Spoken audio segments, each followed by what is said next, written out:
Alderman Burris. Alderman Fisk. Alderman Braithwaite. Alderman Nguyen.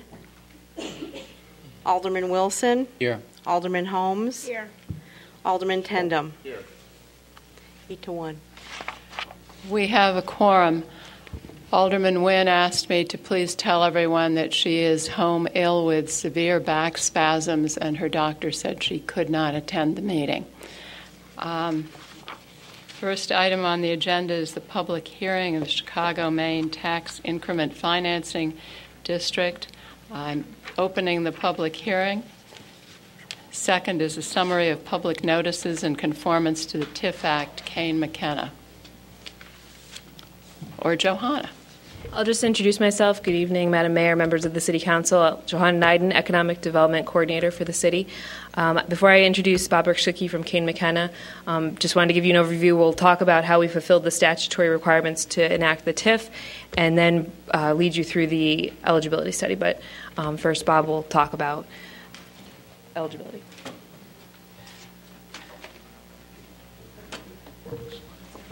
Thank you. Bob Rickschicke with Kane McKenna.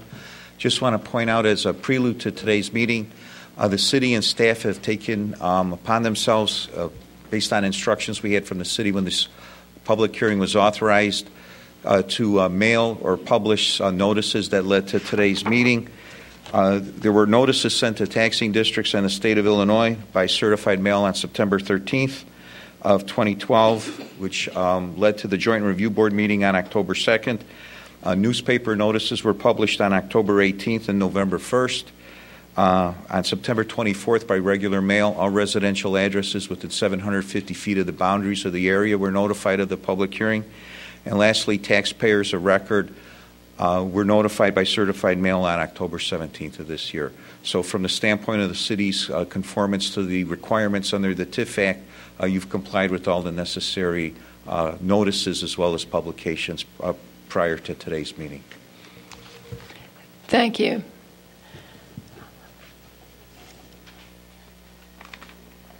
And then just to summarize, the Joint Review Board, which is comprised of the taxing bodies that make up the properties within this district, convened on October 2nd. The Economic Development Chair at the time, Alderman Jane Grover, chaired the meeting.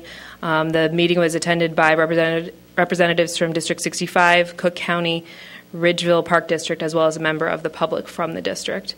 And the consultant, Mr. Rickschicke, reviewed the district and the factors that generated eligibility, and the group voted 5-0 in unanimous support of the district creation. District 202 was unable to attend, but they did send a notice of support.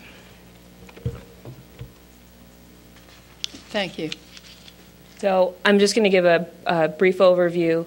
The district was created, the need to create the district was largely due to some deterioration, some lack of adequate utilities, and other infrastructure that had been identified in the district. What this TIF will do is it will result in the ability to invest in that infrastructure and address some of the general deterioration in that neighborhood, and also better equip the city to partner with private businesses and other entities in the district to encourage economic development. And finally, it gives us a good opportunity to take advantage of the fact that there's CTA and Metro access there. It's one of only 5 locations in the region where both CTA and Metro are joined, and we really should take a better advantage of the fact that both of those are right there next to a compact and dense neighborhood. This is the district. As you can see, here's the intersection of Maine and Chicago. The district encompasses the vacant lot at the southeast corner down to include the Leffingwell building. The right-of-way, as you'll see, north and south, this goes to Dempster at the north and south to Oakton. This is because you cannot split any rail pins when you create a TIF district, so it has to go all the way to the north and all the way to the south. It includes several parcels along Chicago Avenue, as well as the Evanston lumber site and several of the businesses and properties located on Main Street about to just past Sherman. And then it goes down to include some of the properties on Custer. So that's the boundary. What we've done, unlike other TIF districts and plans in the past is we've created something called a plan for implementation. And it's a guide for implementing the Chicago Main District. Often the TIFs are created, but then there's not a plan for action for how the money that's generated is spent in a coordinated manner. So it identifies, and this is still in draft form, and we would seek feedback from members of the City Council and public on how the investment is gauged for the next 10 years. But 4 buckets right now are transit-oriented development, public infrastructure, open space, and private development. And we've identified portions of the budget that match up with those 4 targeted areas.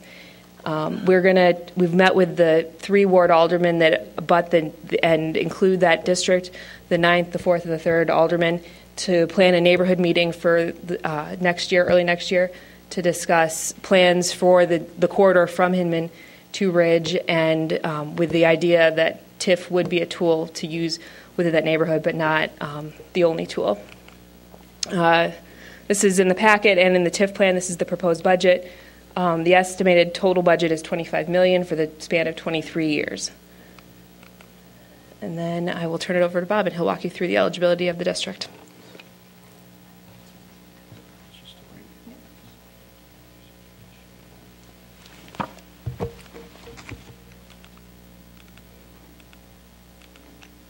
Really, we're going to go over 3 elements in terms of, actually 2. I'm sorry. Johanna has gone over the first in terms of the background.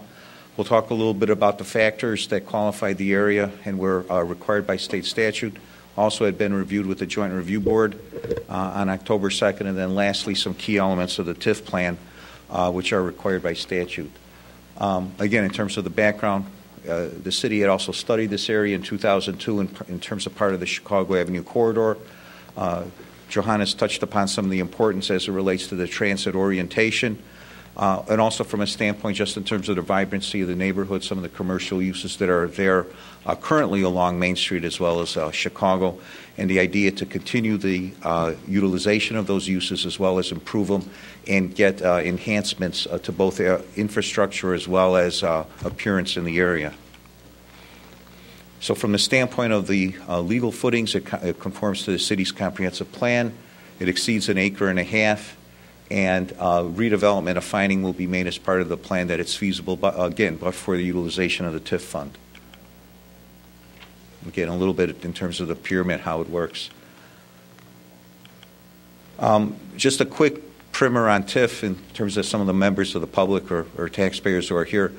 Again, from a standpoint of utilization of tax increment finance, we are not talking about a new tax. Properties, it's important to point out, within the TIF are assessed uniformly as per normal by the county assessor. Taxes are extended uniformly by the county clerk. What happens is once the taxes are paid, you pay the same taxes in or outside of the TIF. It's the new taxes or tax increment is basically divvied up at the treasurer's office of the county. The base taxes, which would be in bucket number 1 on the left, return back to the taxing districts as per normal, pursuant to pro rata amounts that are set forth on the tax bill. But the increment or the new taxes go into a separate bucket, which the city maintains in its special tax allocation fund. And those monies can only be utilized for some of the things Johanna had identified on the budget and within the geographic confines of the envelope of the budget, of the TIF plan. And again, the idea is increment or increases over the base are to be utilized to spur redevelopment within the area. The overall findings as it relates to the eligibility under statute relate to conservation area. And from a standpoint of a conservation area, the first criteria or threshold is 50% or more of the buildings have to be 35 years old or greater. The finding in this case is that the majority, or actually 83% of the structures are 35 years old or greater. In fact, almost 60% are over 80 years old, and there are 10 structures which were identified on county records as being over 100 years old. Once the conservation area threshold is met, it is required that 3 out of 13 factors set forth in the TIF Act for improved property need to be met. In this case, we actually identified 6. They were obsolescence, deterioration, inadequate utilities, deleterious layout, lack of community planning, and lagging EAV. And again, This combination is common in many conservation areas in terms of the way buildings were designed in the early years and before most comprehensive plans were required or utilized in the 70s and 80s. The lagging EAV factor states that for 3 out of the last calendar years in which TIF data or data was available, either the area declined or had lagged behind the balance of the city of Evanston. In this case, for 3 out of the 5 years, that factor was present. And there was also another, there's a twofer in this in which it could also lag behind the CPI. And we also had that rate of growth was less than the CPI for 3 out of the 5 years. Deterioration was present, and it was present in both public improvements as well as private areas in terms of alleys, some of the parking lots, some of the building structures, in terms of some of the exterior components that were noted, and also some of the railroad trestles as well as some of the infrastructure associated with the rail components in the area were found to have deterioration. In addition, which was not visible in terms of review with the city public works and engineer, had identified the infrastructure as well to have some components of deterioration. From the standpoint of inadequate utilities, again, we found due for both the age of the infrastructure as well as its condition for both the water and sewer system. And these would primarily be the lines that are along Main Street and along Chicago. Inadequacy was found for the utilities. For the obsolescence, this was tied in part to what we saw in terms of the loss of value. A review of some of the property cards as it related to both the original uses for some of the properties and the age of the buildings in relation to both modern market requirements and continued upkeep. For deleterious layout, part of this relates to the characteristics of the area, which is defined largely by the railroad right-of-way, which results in parcels of a certain size, access between both the east and the west side of the areas. Again, designs that, from a standpoint such as the lumber yard, some of the commercial facilities in terms of things like buffering to residential, single-family, unloading and loading facilities, as well as coordination of parking within the area. And the last factor as it relates to lack of community planning was found partially by the fact most of this area had been designed or developed prior to the city's initiation of the planning process in the 70s. And again, review of requirements as it relates to things like both parking, unloading and loading, and some of the buffering facilities. Again, there was some tie-in between both the deleterious layout and the lack of community planning. From the TIF standpoint, the TIF plan standpoint, and again, it's a larger document, but certain key items which were identified for the taxing districts as well. That base EAV, or that one bucket in terms of which the districts and the city have access to prior to the TIF being dissolved, would be the 2011 equalized assessed valuation, which is almost $11.5 million. That amount, the districts would have continued access for taxation.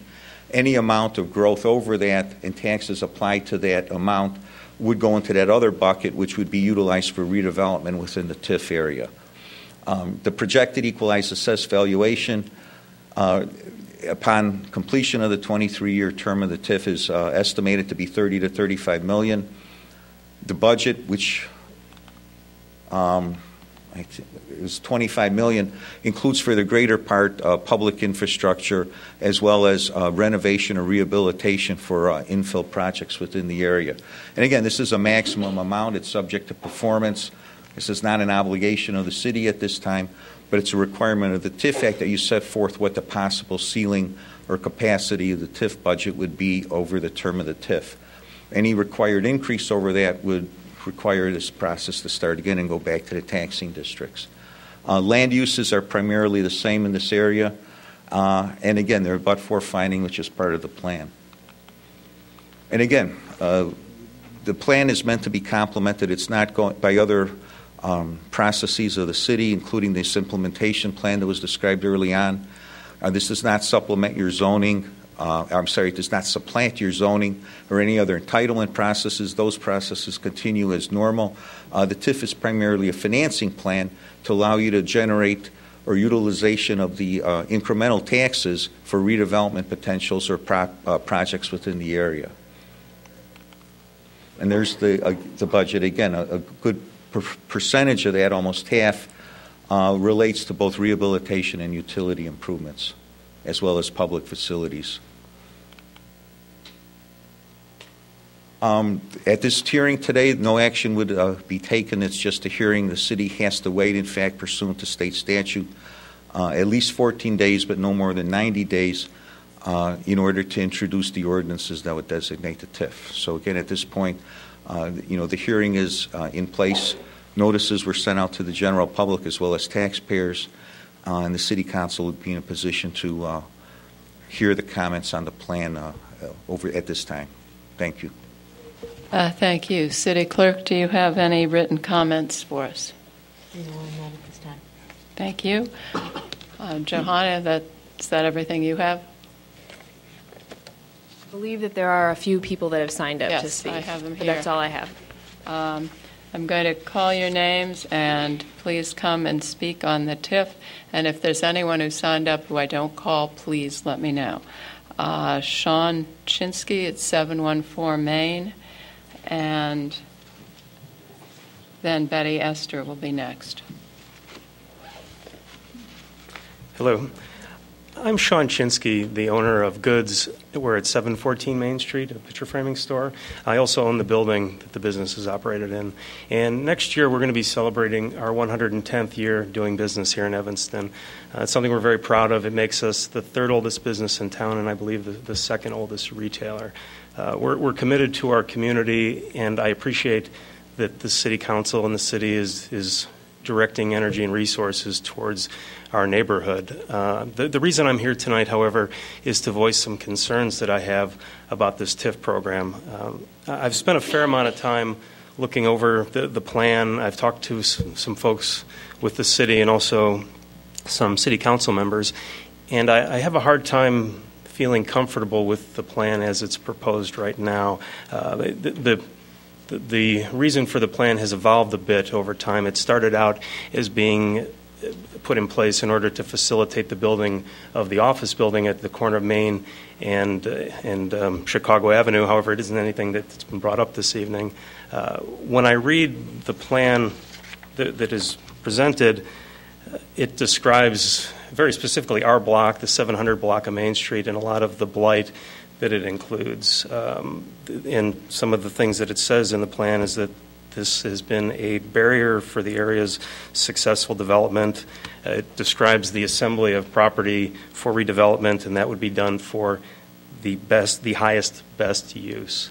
When I've talked to people with the city about this, I've been assured that the plan is not to acquire property and to redevelop it. And knowing the people that I've talked to, I take them at their word. I don't believe that's what the intent is. However, it doesn't inspire me with confidence that that's the document that's sort of the foundation for this TIF. In my conversations with the city, I've been told that the funds will be used for infrastructure, which I could support, but I'm very uncomfortable with the lack of details. If this TIF program is advanced, the burden is going to fall on property owners like me and my neighbors, and I think that we should have a little more specificity as far as how the funds are going to be used before it's moved forward. The last point I want to make, and probably the point that is of biggest concern for me, is that one of the areas that the funds will be used is public-private partnerships. And it makes me very uncomfortable that we use tax dollars to help private enterprise. I think that private enterprise should come up with their own source of funding, and that the tax dollars from the TIF shouldn't be used to advance any specific business. It's quite possible that the business brought into the area will compete with an existing business and cause harm. So that particular aspect of it makes me very uncomfortable. So I appreciate the opportunity to share my thoughts with you. Thank you very much.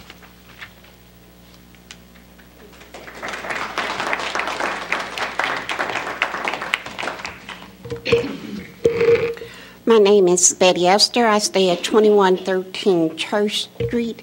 I have A couple of things. First of all, I would like to know, is this the first public hearing, the second public hearing, or the third public hearing for this TIF? According to the TIF law, there should be 3 public hearings. You had did one where they, and the gentleman, I remember him from the 5th Ward, TIF says 90 days you can do such a thing. But we had to remind you then there should be 3. You gave us 3, and I can't remember you having the other 2. So hopefully this is the first one and will give the people more opportunity to speak. What the gentleman said, I won't repeat. One of the things that he was correct that was driven this TIF is the plot of land on Chicago Avenue and Main Street. That building came down. It didn't complete because we had a recession. That's no fault of us, the taxpayers here in Evanston. We did not cause it. We did not have anything to do with it. So I don't think we need to be paying him to go forward. The business that was there that sold and was going, we don't know whether they would have thrived or would have grown. We don't know that. That's an unknown. But this business haven't, and we're going to give them money to do that. The other thing is that you talk about in item number 7 for the redevelopment and the fairness of fair employment to be Evanston resident. I'm hoping that is what you're talking about. And you said you're going to go with the current city policy. If you go back and read all of the TIFs, especially the last one, which was on the west side, the current city policy for dealing with employment of residents here in Evanston is 5%. I argued then and I argued now. That needs to be increased. And I was happy to hear the mayor to say that she's going to give extra points to veterans when they come looking for jobs in the city. At the Veteran Memorial Service yesterday. They do need that, but also the people that are here, although they didn't go or they had been and they are out of work, they need some consideration. So with us using our tax dollars to do the infrastructure, that percentage should be high. It should be 50%. Since the labor is going to be mostly unskilled, it definitely needs to be 60% of Evanston employees. Thank you. Thank you. Next is Alan Price and Mo, I apologize, Mo Samster. Schmally. Sorry. Okay. Thank you. Good evening, Mayor Tisdale, City Council. Appreciate your letting me have a few minutes to speak with you. I'm a resident of Southeast Evanston. I've been in Evanston since 1978. I'm past president of the Main Street Merchants Association, and I own property on the 700 block of Main Street. That's west of the tracks, the so-called blighted area that I've been trying very hard to see improved over the years. And I commend the city for finally giving attention to the Main and Chicago area, which seems to have been treated as a poor orphan compared to downtown and other commercial areas of the city. And the TIF proposal, as I read it, recognizes the assets that this commercial area has in terms of transportation, the shops and restaurants, the fact that it has a great neighborhood feel, proximity to the Lakeshore Historic District. We're very proud of the area. And anything that can be done to enhance the economic climate of the area would be greatly appreciated. However, from my reading of the TIF proposal and the redevelopment plan, I'm not sure that what is proposed will accomplish that purpose. As I understand it, the idea behind a TIF district is to foster improvements that will enhance the appeal and economic health of an area such that higher revenues generated by businesses in the area can support the higher taxes, which will be part of their rent, which will be used to pay off the loans needed to finance the TIF. A lot of the items in the redevelopment plan seem to have little to do with improving the business volume or profit margins of retail tenants, nor of permitting residential tenants to pay more rent. Therefore, the higher taxes are more likely to put a squeeze on property owners. So I wondered if, in your analysis of the prospects of this TIF, if you have estimated what the economic impact on the taxes of property owners is likely to be. How are these new revenues going to be generated to cover those increased taxes? It seems to me the only way to improve the tax base of the area is to redevelop it. Certainly the empty lot at Chicago, Maine is ripe for redevelopment, and I believe the reason for this TIF idea is to provide an incentive to develop that land. Beyond that, it seems to me the only way to increase the tax base is to acquire low-rise, older properties, tear them down, and build new buildings of higher density, as has been done on two of the other corners at Main and Custer. So my question is, which buildings in our so-called blighted section of the southeastern part of Evanston have you targeted? Furthermore, there seems to be a lot of sketchiness in the TIF and redevelopment proposals, and I would hate to see this move forward without more concrete detail as to the design, scope, cost, benefit, and implications of these expenditures.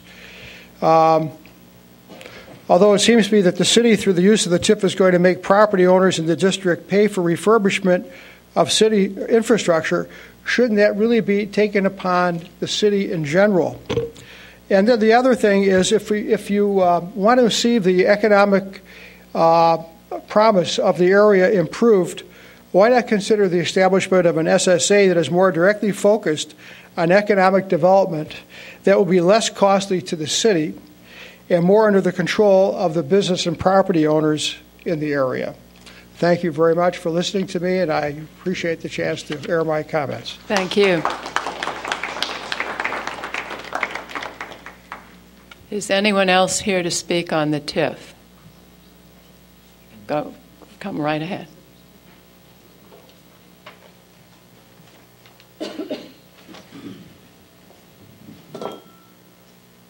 Mayor Tisdale, members of the City Council. I'm John Zostek, Executive Director of Piccolo Theater and the Custer Fair. Part of the mission of Piccolo Theater is to improve the commercial and cultural components of our neighborhood, as evidenced by our $4.5 million redevelopment of the Main Street Station and the adjoining properties, plus the development of the small park on Custer Avenue and other things. I worked in the Main Street District for 35 years and served as president of the Main Street Merchants Association for 8 years. But I'm going to just talk about my own experience. I'm here to speak in support of the proposed TIF district for our merchant district. You know, of course, we feature unique businesses, and this we want to maintain and engender. In my assessment, change comes slowly to our area, and we are able, due to our dedication, to weather difficult times. We in the district have always wished we could jump our level regarding our appearance, our customer accommodation, and destination recognition. We are grateful for the grant monies made available to business districts for improvements and for the storefront improvement program. But again, these make for slow improvement. Even this slow improvement is threatened by the more rapid deterioration of infrastructure. It not only threatens the continuity of our uniqueness, but also blunts any incremental improvements we might make. Without the TIF, this is a race we cannot win. Further, when it comes time that repairs have to be done, they will be more expensive. The TIF will also support our future.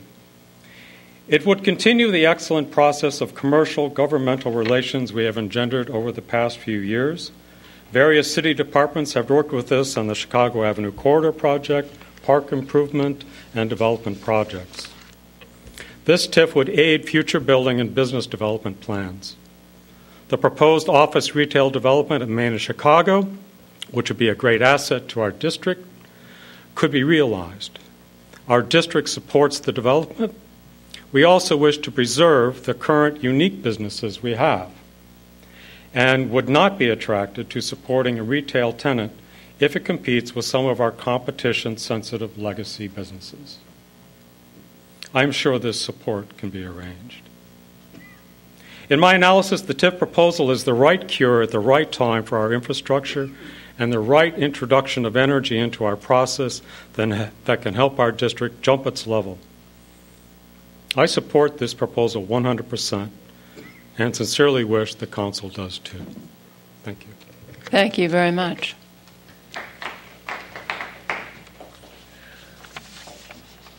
All right. Does anyone have any comments to make about the TIF?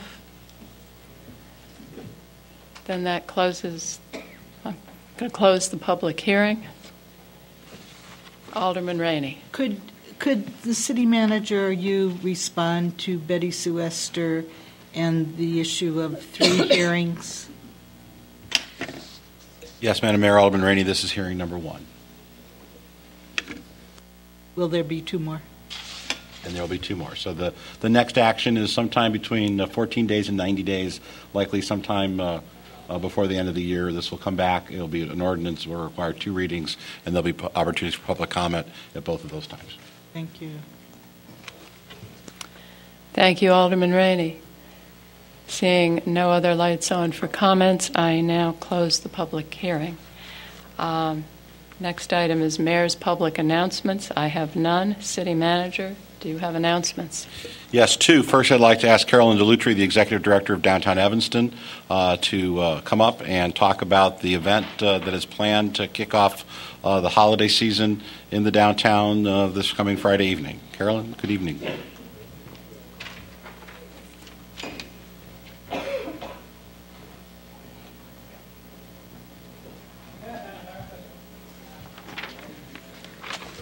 Good evening. Thank you, Madam Mayor and members of the City Council. I'm delighted to be here tonight in front of you to talk about this year's annual tree lighting ceremony.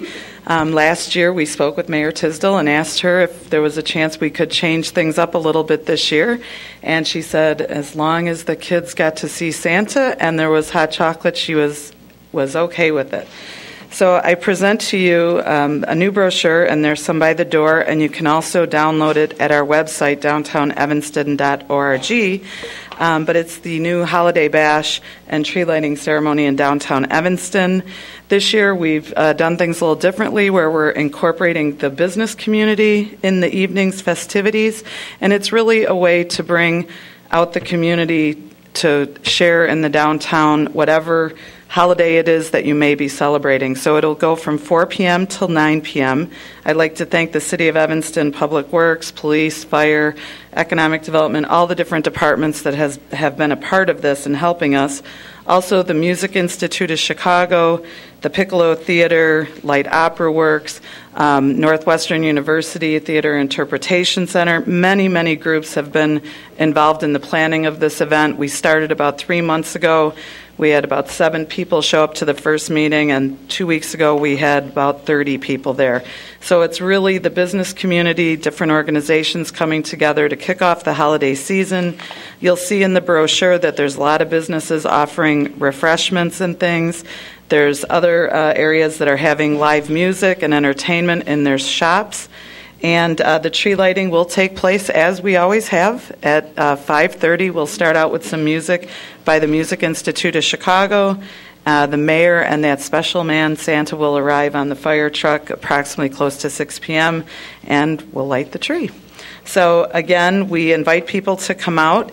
New this year also, on the back of the brochure is a map that shows a trolley that is sponsored by the Evanston Chamber of Commerce, and there are 7 different locations that people can get on and off and ride around the district. So again, we invite the entire community to come out to the downtown district and kick off the holiday season from 4 to 9 o'clock this Friday night. Thank you. Thank you, Carolyn. Finally, I'd like to ask Suzette Robinson, our Public Works Director, to talk about holiday schedules for trash and recycling. Good evening, Madam Mayor, City Council, and City Manager. As you know, the Thanksgiving holiday for the city we are off on holiday on Thursday, the 22nd, as well as Friday, November 23rd. And as a result, the recycling collection will be, Thursday's collection will occur on Saturday, and the condominium collection will also occur on Saturday. Garbage collection will move back one day. So Thursday, garbage collection will actually occur on Friday. Thank you very much. Thank you. That concludes my reports. City Clerk, do you have any communications? No, Madam Mayor. Thank you.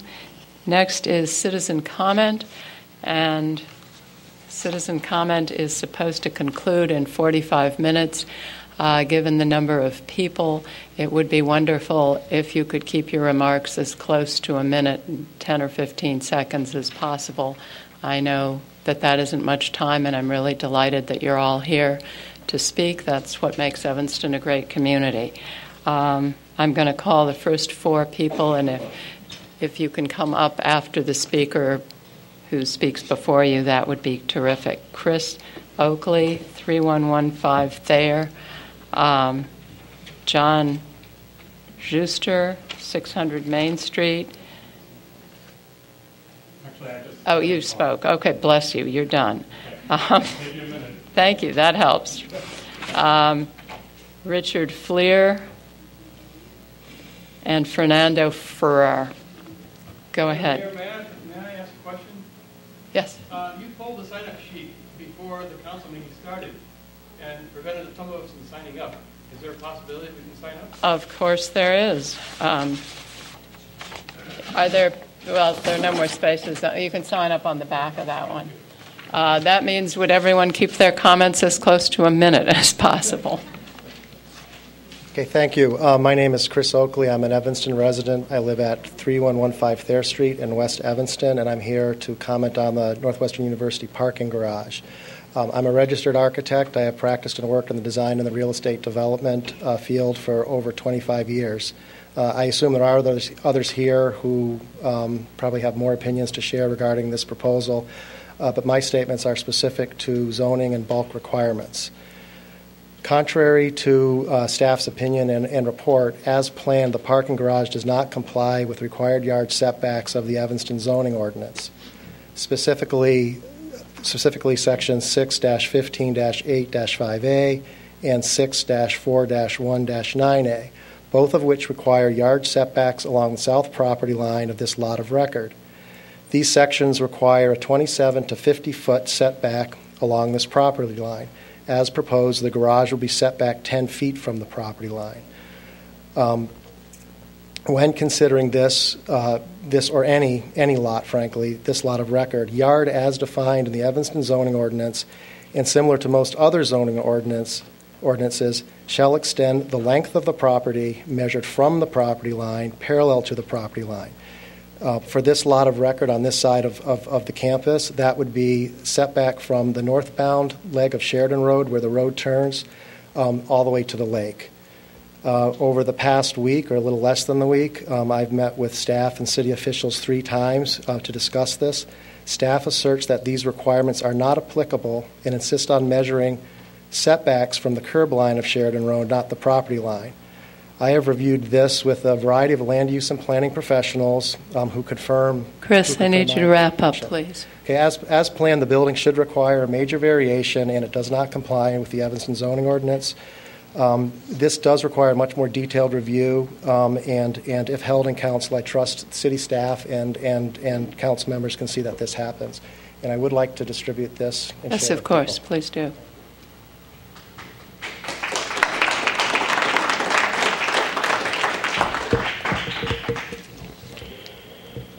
Please give your name, I'm sorry, and address before.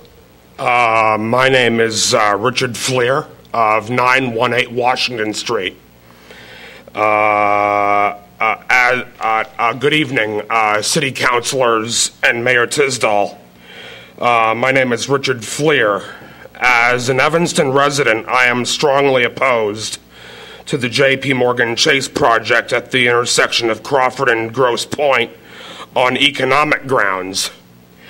I'm asking if it pleases the council that the prohibition be sustained for the drive-through and the project in its entirety.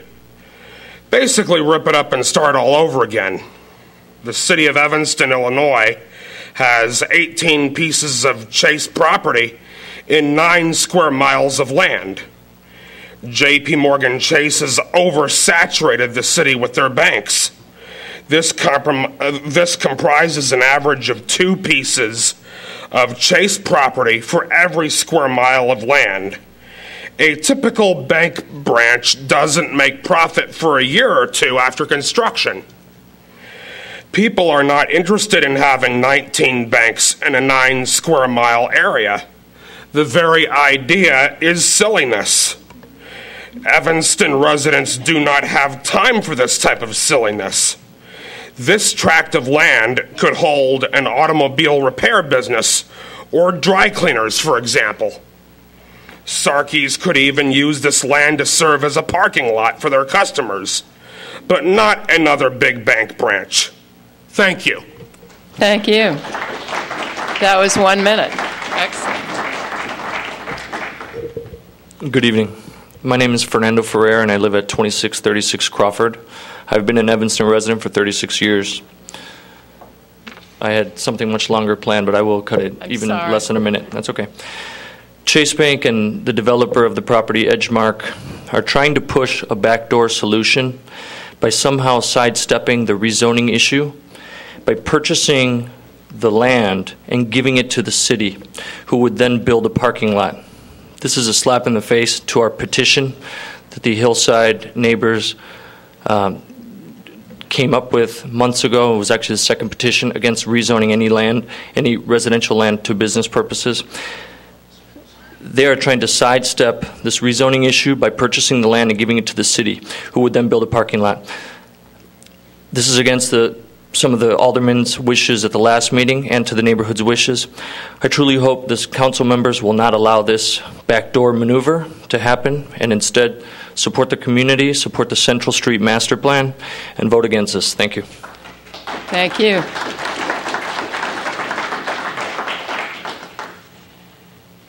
Keith Shayan, Sigrid Pilgrim, Carl Bova, and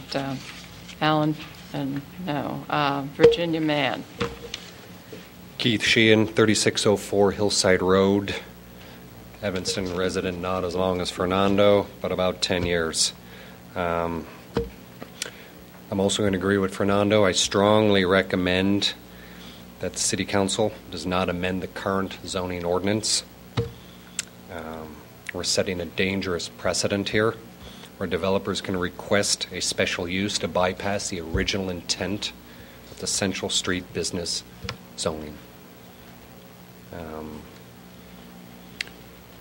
What happens is that people come in, they pick and choose, they want to do their project, and what happens is that the original members that sat on this committee many years ago did a lot of work with that new Central Street Business Overlay District. It would all go up in arms, go up in smoke. And again, I'm against it. Thank you. Thank you. My name is Sigrid Pilgrim. I'm a resident of Evanston since 1966 and co-owner with my husband Alan at 27 Bernard Place since 1983. Mayor Tisdall, members of the City Council. On behalf of my husband Alan and myself, I would like to go on record as being opposed to the lifting of the drive-through prohibition at 2628 Grosse Pointe Road parcel. I would like to also refer to my email sent to you on October 30th, and I want to thank you, Mayor Tisdall and Councilmember Fiske, for acknowledging receipt of the email. I understand that your decision tonight is specifically to determine whether to keep in place or lift the prohibition of drive-through lanes at this location, which I understand is a direct result of the Edgemark Chase Bank proposal, which is now in its third iteration. This current proposal shows 3 drive-through and 1 passing lanes, completely violates the spirit and intent of the Central Street Master Plan. I cannot but question the validity to consider a parking lot a few feet from a residential home, open space for mostly private business use, almost half of a residential lot, for which a zoning change previously was denied. Sigrid, I need you to wrap up. I'm so sorry. I will. Since most of you do not live where I do, I can firmly state that our neighborhood does not need a public parking lot during non-business hours. We've already heard somebody else comment on the neighbor of banks that Evanston has. One of my neighbors put together this research, and it will show you how many banks there are within 1, 2, 3, 4, and 5 miles. Total of 129 bank branches within 5 miles. So I don't believe the city of Evanston residents are underbanked. Finally, I know this is not an appropriate forum, but I would like to throw out a question for your consideration anyway. Should you lift the restriction against the drive-through at this location, and with the McDonald's application having been withdrawn, is there a possibility that perhaps the Citgo lot could now be open for a McDonald's development, now that you are lifting perhaps the prescription? Thank you. Thank you. I have some copies too. I'm sorry. Thank you very much. Carl Bova, 1322 Rosalie Street. Good evening, everybody. I'm going to take a slightly different tack, although I definitely do not approve of the approval of the both the Citgo site as well as the lakefront land usage. A true champion developer adopts a proactive communication and education campaign that clearly states the problem being addressed, provides facts and figures, provides a high-level view of the actions being considered, and details the benefits that each stakeholder will receive when the project is implemented. There are interesting similarities between the Citgo site and the lakefront access questions before you tonight. There is no clear statement of the problems. There have been no facts and figures provided. There is no high-level view of the actions being considered. And there are few details of the benefits to stakeholders. And of course, no identification of the cost to the public. Carl. Thank you. Thank you, Carl.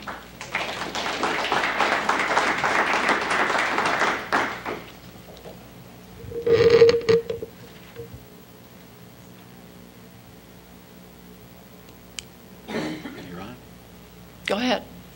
Virginia Mann, 3004 Normandy Place. I'm here to speak about the special use for Northwestern University.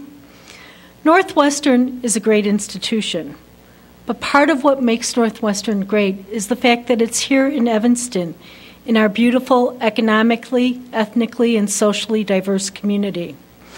Our city's long-term commitment to our natural infrastructure has made it a place that is welcoming to everybody, no matter what part of the world they come from. That combination of our diversity and our commitment to our natural infrastructure helps make Northwestern a special place for all of its students. Ideally, Northwestern would recognize that, but in my many years here in Evanston, I have seen them yet to do so.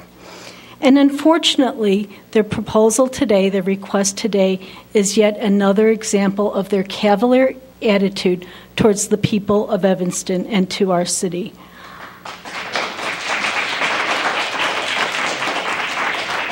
I strongly urge you to just say no to Northwestern and hope that in taking a strong and firm stand against their request, that we encourage them to start becoming better citizens of our community and setting a better example for their students. Thank you. Thank you.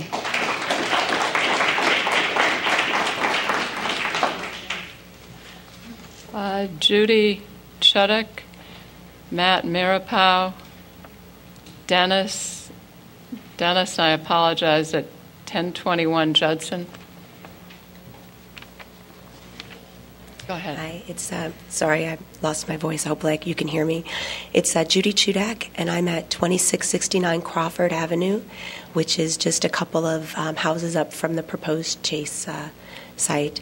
So I'm going to talk on the removing of the prohibition on the drive-through, both in neighborhood meetings and in the meetings leading up to this. Edge Marcus says they've been very open to coming up with a list of types of businesses that they would not sell to. Specifically, we spoke about fast food restaurants, anything that is not neighborhood friendly, liquor stores, things of those nature.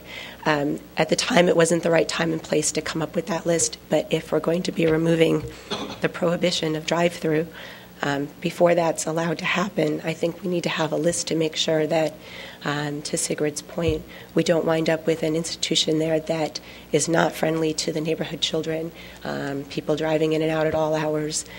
So I'm asked that there be a way to either approve this provisionally with a list that we can come with, or to ask Edgemark to come up with that before the approval. I actually am in favor of the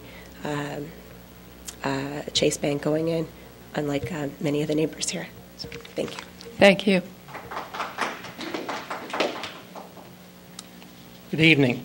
My name is Matt Mirapol, and I live at 1738 Judson. I'm also a Northwestern alum. I'm here tonight to ask you to vote no on the ordinance that would lease the land at the north end of Clark Street Beach to Northwestern so the university can build a parking deck on the lakefront. There is no good reason to agree to this deal, and plenty of bad ones, including the zoning issues raised a moment ago by Mr. Oakley. First of all, let me remind you that in 2008, the City Council, including you, Mayor, voted unanimously to approve the Lakefront Master Plan. The plan's first stated goal is to preserve and enhance the lakefront's natural environment. If you lease this land to the university, they will use it to build an access road to a parking deck. And let's be realistic, this isn't a visitor center. It's a massive parking deck with a tiny space where prospective students can assemble for tours. This is a clear violation of the Lakefront Master Plan. Let me remind you that Northwestern doesn't really need this land. It could easily push the project north, but doing so would mean less lawn space around the new music school. And why should Northwestern sully its showcase when it can get aldermen to ravage the lakefront forever? Aldermen, if you are determined to throw away our most precious natural resource, the one you always mention first when you're listing Evanston's best features, don't do it for chump change. You should at least get fair market value for the city's land, just as NU demanded when you put together the Trader Joe's deal. It's time to stop drinking the purple Kool-Aid and start serving Evanston. I need you to wrap up, please. This project is bad for the lakefront, bad for the city's bottom line, and bad for Evanston. Please act responsibly and reject this ordinance. Thank you.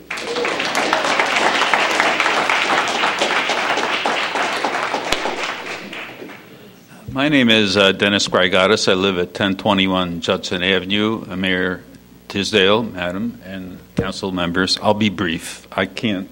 It's hard to follow this gentleman's remarks. My point is, I learned about this in the Chicago Tribune yesterday, and my good neighbor to the south sent me a long email. I didn't know this thing was coming. I am on the city's website, and there was never anything about this project on that. So it comes as a shock to me. I mean, I've been on the voluntary faculty at the medical school for almost 25 years. I respect this university. I think they can make better decisions about this, as the gentleman before me said. I mean, there's plenty of land in front of their gym or even the Norris Center. So I request that you vote against this thing. Thank you.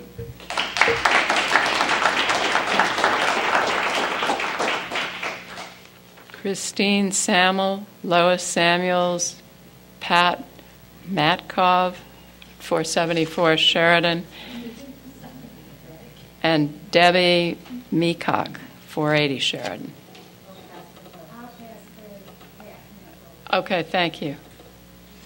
My name is Christine Samuel. I live at 3614 Hillside Road, and I have owned a home there for 20 years. You can vote against lifting the drive-through ban based on what it's attached to. And it's attached to a developer giving an adjacent residential lot to the city and then leasing it back as a business parking lot. This project has to be viewed in its entirety. If you view it as a whole, you must consider the proposal's amazing precedent. It will, for perhaps the first time in Evanston's history, allow a residential lot to officially change to business use without a zoning change. This proposal is about a company that didn't get what it wanted through the zoning process. Therefore, it crafted a workaround. And what they worked around were citizens, the Central Street Master Plan, your own Planning and Development Committee, which unanimously denied them a zoning change for that lot, and the zoning laws. Approving this workaround sets a big precedent and one which you ought to think long and hard about. You can vote against lifting the drive-through ban at 2628 Grosse Pointe Road based on what it's attached to. Please do that. Please vote against Ordinance 69012. Thank you. Excuse me.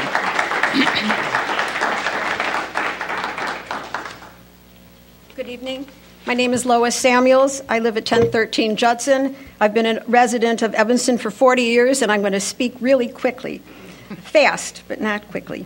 I find it very difficult to believe that we were even having this discussion in 2012. My children and now my grandchildren have been taught, starting at the nursery school level, that we are the stewards of the earth. Does Northwestern University not have the same teaching responsibility? Is this the message that they, as an institution of what is supposed to be higher learning, are offering to their students? This lack of respect for the community in which they are located, but even more importantly, a lack of respect for the wondrous resource that Lake Michigan is to everyone. A several-story parking structure means several stories filled with cars that will enter and exit at the lakefront, emit fumes, and create traffic congestion. Has the impact on the community and on the environment really been studied? Are we really even having this discussion in 2012? Shouldn't Northwestern, we and you, the City Council, be thinking of ways to lessen our impact on the environment? Shouldn't they, you and we, be thinking of ways to repair this broken world, not add to its destruction? In an earlier email to Mayor Tisdall, I mentioned that our national election recently demonstrated that the presidency of this country couldn't be bought. I'm saddened that the prospect that the City Council is willing to sell out Lake Michigan. I am even further insulted that it's up for bidding. Lake Michigan is priceless. To be enjoyed and viewed without obstruction is the right of everyone and shouldn't be open to the highest bidder. So I ask all of you, do you really want Evanston to be the city that sold Lake Michigan in exchange for a parking facility? Do you want to be that city council that sold the lakefront of Evanston to the highest bidder? Thank you.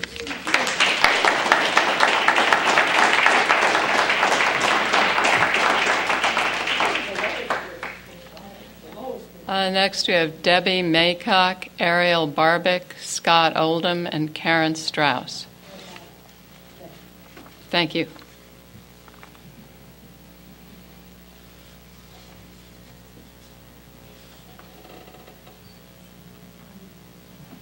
Ariel? Ariel? Debbie passed, sorry. I don't have the yellow paper, so forgive me, but I'm speaking about the Northwestern proposal to build the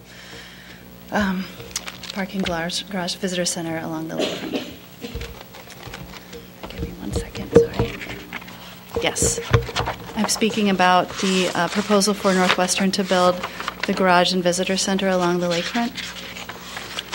So I brought in a couple books that may be familiar, the Kapok Tree and the Lorax, and I just want to read. This was written over 35 years ago by Dr. Seuss.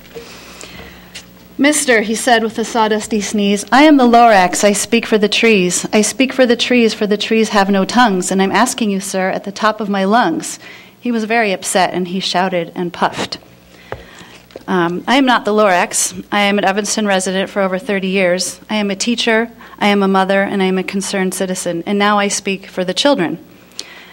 Evanston's children, who in this district are read these books by their teachers and taught environmental stewardship from an early age, 3, 4, 5, and on. Children learn from actions more than anything, and it is our duty to set examples for them through our actions. So how can we teach them things in our district, our citizens, and then show them actions that are contrary to what we are asking teachers and our children in Evanston to learn? I want to read just one more passage. I do need you to wrap up, please. The very end of the Kapok tree book. The man stood and picked up his axe. He swung back his arm as though to strike the tree. Suddenly he stopped. He turned and looked at the animals and the child. He hesitated, then he dropped the axe and walked out of the rainforest. I hope that you can all help Northwestern drop their axe and that everybody can walk out of the rainforest and leave the trees alone and set an example with our actions for our children. Thank you. Thank you.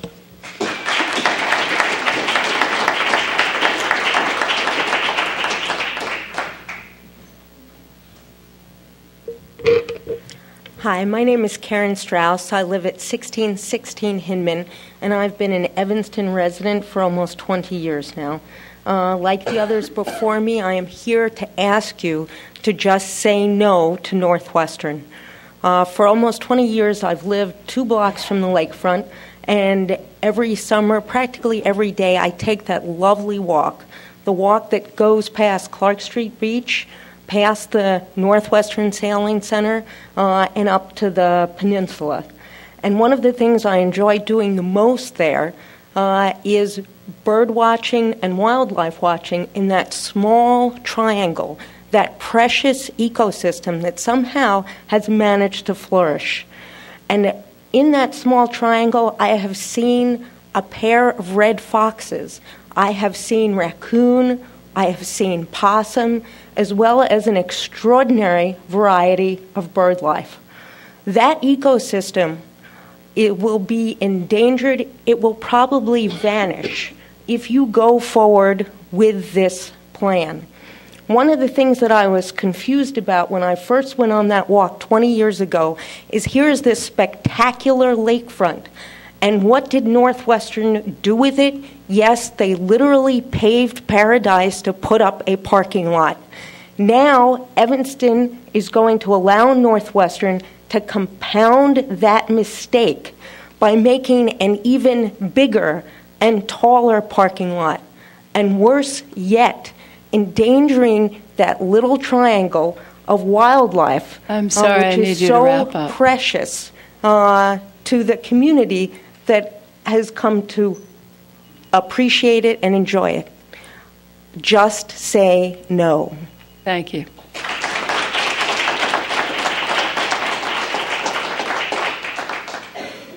Stephanie Smith, Joshua Hoopert, Nina Kudecki, and is Scott Oldham here?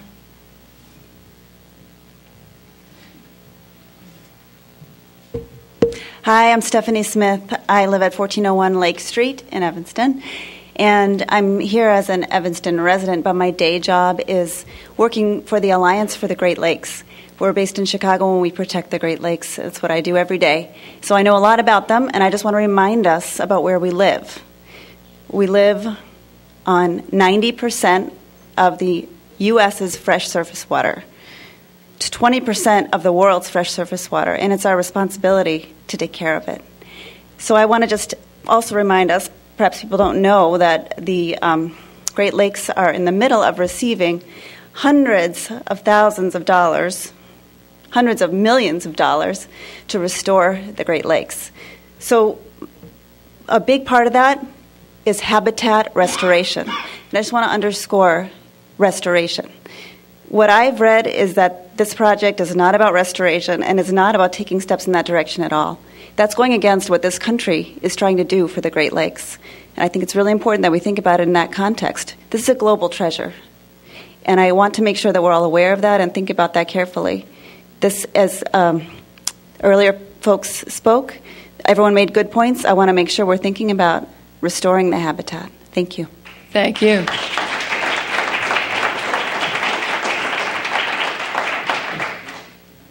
Joshua?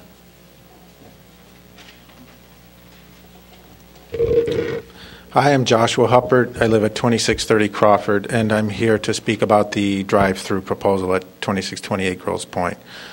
First, if that proposal is not spot zoning, I can't imagine what is. Secondly, whatever decision the council makes in this case can be cited as a precedent in other cases. I know my alderman has said otherwise, but that's the law.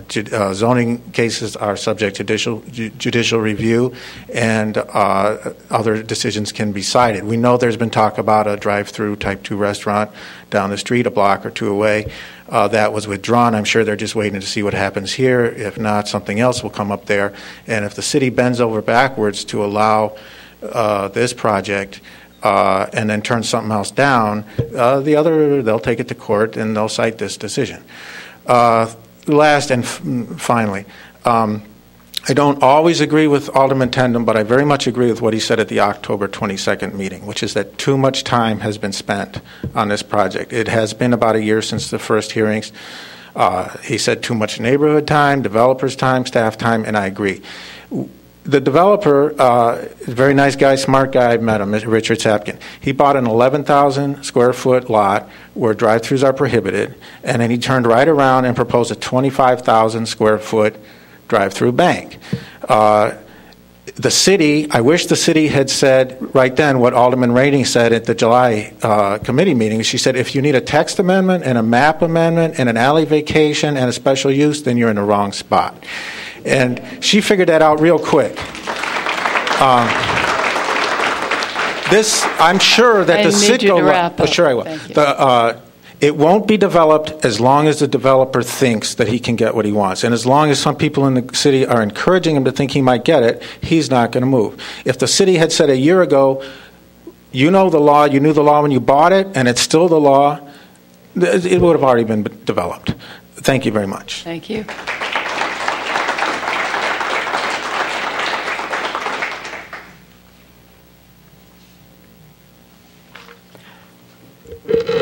Hi, I'm Nina Kadecki. I live at 706 Sheridan, and I'm here to talk to you about the Northwestern parking garage. I don't really have anything new to add from what everyone else is saying. People have a lot of good points, but I just want to reiterate that I'm asking you to vote no on leasing the land to Northwestern. I feel like I'm a fairly well-informed Evanstonian, and I just learned about this issue yesterday when I read about it in the Tribune, too. And I think there's a lot of people who don't know about this, who haven't had the opportunity to let you know how they feel. I also agree that the lakefront is one of our most valuable resources, and you are the stewards of this resource. You're representing all of the citizens of Evanston, and if you haven't taken the time to hear what their thoughts are on it, then I don't think you can really know what the right thing to do is. And that's all. Thank you. Next is Bill Schwimmer, Carol Jan from 3608 Hillside. Come on up. And James Birkenstock, 3626 Thayer, and Gary Schumacher. Okay. Hi, I'm Bill Schwimmer. I live at 1319 Greenwood in Evanston. I'm a lifelong Evanston resident. I'm also a graduate of Northwestern Universities, and I generally support the university, but not in this proposal. And the reason is because I think it will significantly and, in my mind, poorly affect the character of Clark Street Beach. So one of the beautiful things about Evanston is at any time of day you can stroll down the lakefront, you can get a sense of separation from the city and the congestion. At Clark Street Beach, what creates that separation is this particular parcel of land that we're talking about, because it has mature trees, it has vegetation and growth. And in the drawings I've seen and in what I've read about this proposal, in taking away this parcel of land and clearing out the trees, what you're essentially going to have is Clark Street Beach is going to look like an extension of the southern part of the campus. And it will cease to exist as an independent entity as I see it. So I'm sure every effort will be made to make it look nice and attractive, but I think the character of the beach is going to be significantly changed. I agree with a lot of the other comments that were said tonight. The Preservation Commission recommended that this building is incompatible with the area. I agree with that recommendation, but if it is allowed to go forward, I urge you to make sure that it's done in a way that doesn't alter the character of Clark Street Beach in particular and the lakefront in general. Thank you. Thank you. I know we're holding up. So, Carol Yohannan, 3608 Hillside Road. Mr. Mayor and the Congress people. I started Neighborhood Watch. I try to unify my neighborhood as best I can, although it's not easy. And it was I'm supposed to remind people of two things. The 2628 prohibition of lifting the ban, there's a two-parcel. It's not a one-parcel. This was suggested in the meeting on the 22nd. It's a double lot, and that second lot is residential. The second is that most of the 6th Ward was behind this proposal. A lot of the 6th Ward didn't know about the newest proposal. And I'm just asked to remind, there was more than 10 or 12 people opposed, and I know that you guys have gotten emails and phone calls and letters. And I'd just like the people that opposed to stand up now and show their opposition. I think it's more than 10 or 12. Thank you. Thank you.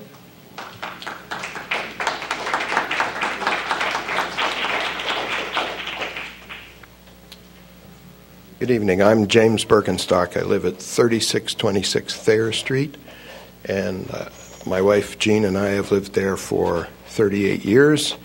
I think there's great wisdom in the Central Street plan and great danger in the idea of a conditional use on the property, the Chase Bank property, so-called. But beyond that, I want to say in the 38 years that we've lived in our neighborhood, we have seen ever-increasing traffic on Crawford Street, but we've also seen ever-increasing families and young children in our neighborhood, really a considerable growth in the activity of young children and families. And anybody that lives in that neighborhood knows that at rush hour, Crawford Street is a parking lot. Anything that's done to exacerbate that situation would be idiotic. Right now, it's families that want to cross from, say, Thayer Street or Hillside to go over toward Lovelace Park, which is a beautiful facility just steps away, have a great deal of trouble. Traffic trying to turn into and come out of a drive-through facility would just make this situation so much worse and dangerous. And I join the Hillside neighbors and all those others who are opposed to this measure, and I hope you will also turn it down. Thank you.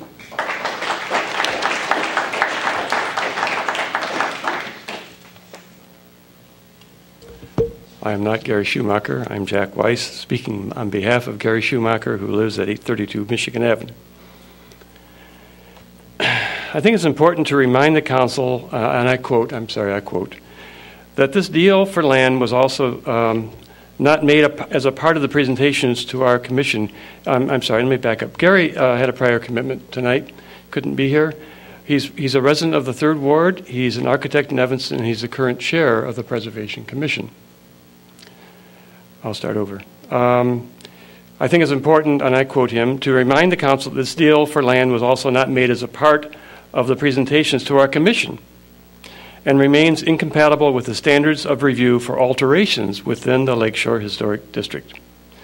Although the matter of the commission's ruling is closed and should not be forgotten, that NU chose to omit this information from their presentation and stood before you as a city council clearly stating that this project did not affect and should not be evaluated based on its proximity to the Lakeshore Historic District. With the overruling of the commission and the potential granting of this lease, this project now directly and physically occupies the Lakeshore Historic District. I believe that on a civic level, this taking of land given the methods by which it is being sought and used, is in direct contrast to the goals of our community, and more importantly, the sustainability and evolution of our community's physical and environmental resources. While the city and its staff are making thoughtful and concerted efforts to raise awareness and encourage responsible and sustainable design within our communities and directly through our commissions, we're witnessing our largest and most prominent neighbor request permission to take financial and environmental advantage of the residents and taxpayers of Evanston. I ask you to take a stand against this request. It seems unreasonable to ask that our neighbors and residents look the other way on this matter. Jack, I need you to wrap up. One sentence. The planners and administrators of NU are smart and talented, as are their consultants and their designers. I find it very difficult to believe that they cannot find a means to compromise on this. Thank you for your time and your service to our community. Thank you. End quote.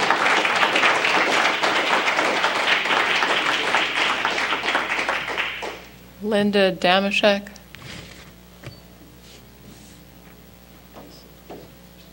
Hi, my name is Linda Damashek, and I'm encouraging you to request that Northwestern University take its plans for the Visitor Center parking garage and move the project directly north so that it sits entirely on Northwestern land.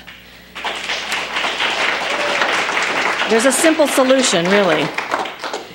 There are already plans for an additional large parking garage on the northern part of the campus, and with this change of putting it to the north, the NU's parking needs can be accommodated by these structures. When sited further north on Northwestern land, the new Visitor Center parking garage will not destroy natural habitat, will not be an imposing eyesore for beachgoers to look at, will not detract from the historic Burnham architecture, and will not mean that the city basically gives away lakefront land for a project that is not in any way in the best interests of the city of Evanston. I urge you to request Northwestern move the project northward, and they can use their existing road as a fire lane or create a new road on Northwestern property. Thank you.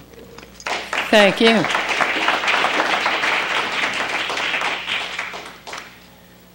Ann Jeanette, Padma Rao, B.K. Rao, and Jack Lerman.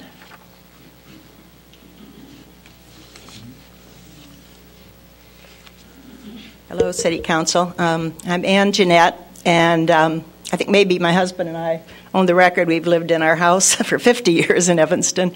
We're not right near where the new proposed parking structure is going to be, but we're close enough that we've enjoyed seeing the lakefront become more and more open and used by a diverse population of Evanston.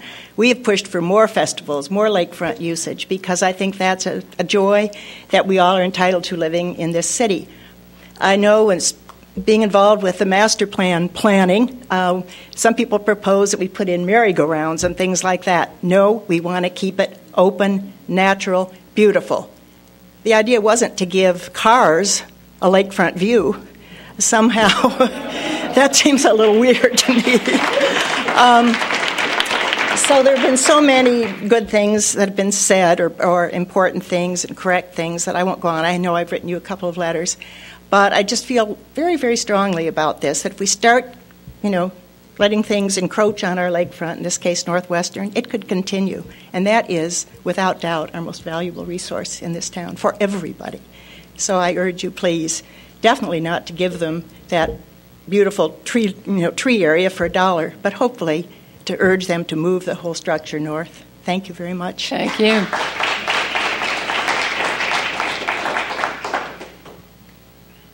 Good evening. My name is Maggie Weiss, and Madam Mayor, City Council, thanks for giving me a chance to speak. I'm changing the subject, and I just wanted to quickly explain. I'm the current chair of the Noise Tenants Committee, and we're trying to work with the city with regards to the Piven expansion that's going to be voted on sometime in the coming months. I represent approximately 25 tenants. Some of us agree that a Piven expansion would be a positive development both for the city and the noise corridor, as well as the other interested theater parties nearby. Some believe that Piven has outgrown our building and should find a new home. most feel adamant about maintaining the variety of the arts in the building and not focusing simply on theater. If we are to find a suitable compromise, we need to have a seat at the table where decisions are being made. We are continually told that there are opportunities for negotiation and compromise, but none of our meetings have come with any fruitful conclusion. We sense that our voices are not being heard and do not want this issue to come to any kind of vote without making that known. Thank you so much. Thank you. Thank you.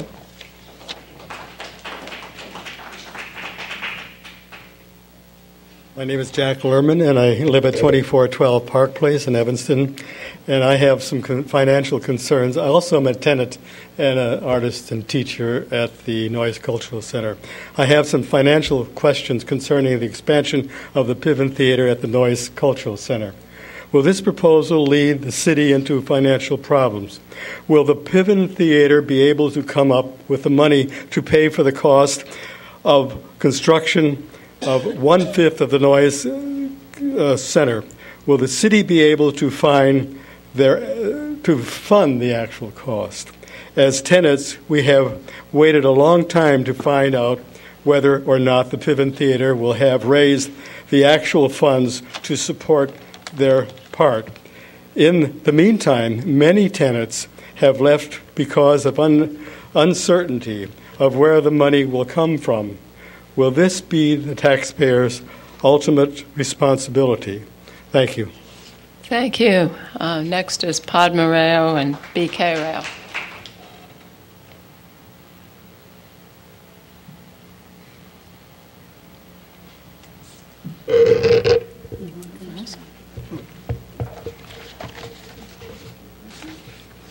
B.K. Rao, 2246 Sherman. My comments were approved by my attorney. The November 9th issue of the Daily Northwestern caught my attention. The front page headline says, Mayor flips on 7-Eleven liquor license. The article quotes your excuse as follows: we don't have the votes to pass the ordinance anyway. Ms. Tisdall, you antagonized the CAG by claiming that a prank Twitter account is incontrovertible proof and attempted to take away their license based on foolish evidence that even a simpleton would have questioned. Their lawsuit is still simmering in court. Now you came up with another careless exercise in local government ineptitude by antagonizing another law-abiding business in the community. Do you really strive to outdo one public act of stupidity with yet another on purpose? Or do you simply lack the skills to govern with discretion, wisdom, and judgment? Please tell us which it is. Time will tell how much this mayoral flip is going to cost the taxpayers. You seem to think that your actions have no You seem to think that your actions have no consequence in terms of cost to taxpayers, or whatever the cost. It does not matter because it is not your money at stake.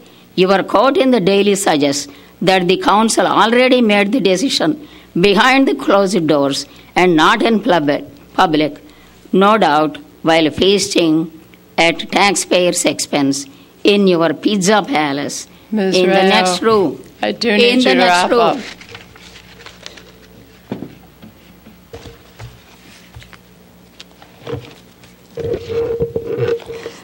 Padma Rao, 2246 Sherman. My comments were approved by my attorney. Today, even the courts honor our veterans, yet this council insists on business as usual instead of thanking our veterans for defending our country's freedoms. Freedoms which include the First Amendment rights to free speech, free exercise of religion, and to petition government for redress, all of which this council and mayor violate against minorities during public comment at nearly every council meeting.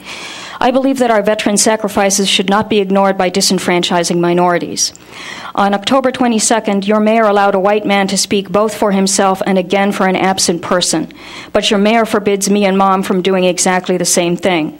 On August 13th, your mayor allowed a white woman to speak at length about Kendall after attacking us and turning off our microphone when we discussed the same Kendall issue. Such anti-First Amendment discrimination against minorities with darker skin has no place in the civilized world. Undo your vote at Kendall sentencing over 24 mature trees to death for no reason and endangering pedestrians with an alley that dumps traffic onto the narrowest street. Protect the trees and pedestrians at Kendall as the city code requires. You know you're out of Some order. of those trees are older than Evanston. Protect the Kendall trees. You are out of order for interrupting. Next is Kay Kaiser, Natalia Mercado, and Jim Hunick. Did I forget to tell you I shall return?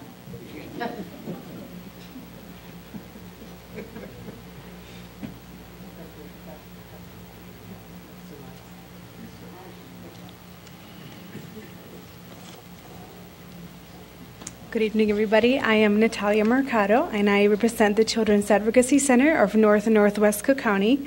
I actually have some good news. I am here to tell you all about the new services that we're going to be offering in Evanston. We have a satellite office now at the Family Focus office, and we're going to be offering free counseling for children who have survived sexual abuse. And they'll be provided in English and in Spanish, and from Wednesday through Saturday by appointment only. This has been funded by the Evanston Community Foundation. We have a lot of support from Evanston, and great need is here, so we responded to this need. We have a lot of connections with the detectives and the police, social workers in Evanston that use our services quite often.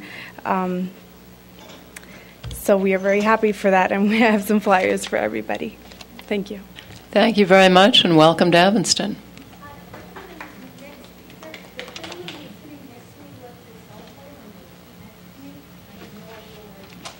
Is anyone missing a cell phone? Well, the police have it if and when anyone realizes it. All right. Good evening, Your Honor, and members of the City Council. I don't have any beef with anyone tonight. I'm pleased to be here representing the Northwest Center Against Sexual Assault. I'm executive director of a rape crisis center that historically has been in Arlington Heights until November 1st, when we opened a satellite office here in Evanston. And this is a very interesting community, as I've learned tonight. And I can tell you all that a part of the community that I've enjoyed is the tremendous support that our agency has received from members of the community. Chief Eddington was very welcoming and working with us. Becky Fisher in the Evanston Police Department, St. Francis Hospital. DeKel Fonda has been a real trooper for us. And I must say that this partnership we have with the YWCA in Evanston North Shore is the reason we're here. So we've had tremendous support from everyone in the community. We're here to offer a free service for an unfortunate need, which is counseling for victims of sexual assault. So you'll be hearing more from us, but I wanted to say hello. Thank you very much for coming tonight. All right. Does Kay Kaiser want to speak? I don't think she's here. All right. I think that concludes public comment. Next is Special Order of Business, the Robert Crown update. City Manager? Mayor, I'm on the list. Oh. All right. Come right ahead. It's a tough fight. I thought you'd spoken, but... No, I spoke for Gary Schumacher. All right. Speak for yourself. Thank you very much. Thank you. I'm Jack Weiss. I'm a resident of Evanston for 45 years. I'm on the Preservation Commission, and I'm president of Design Evanston.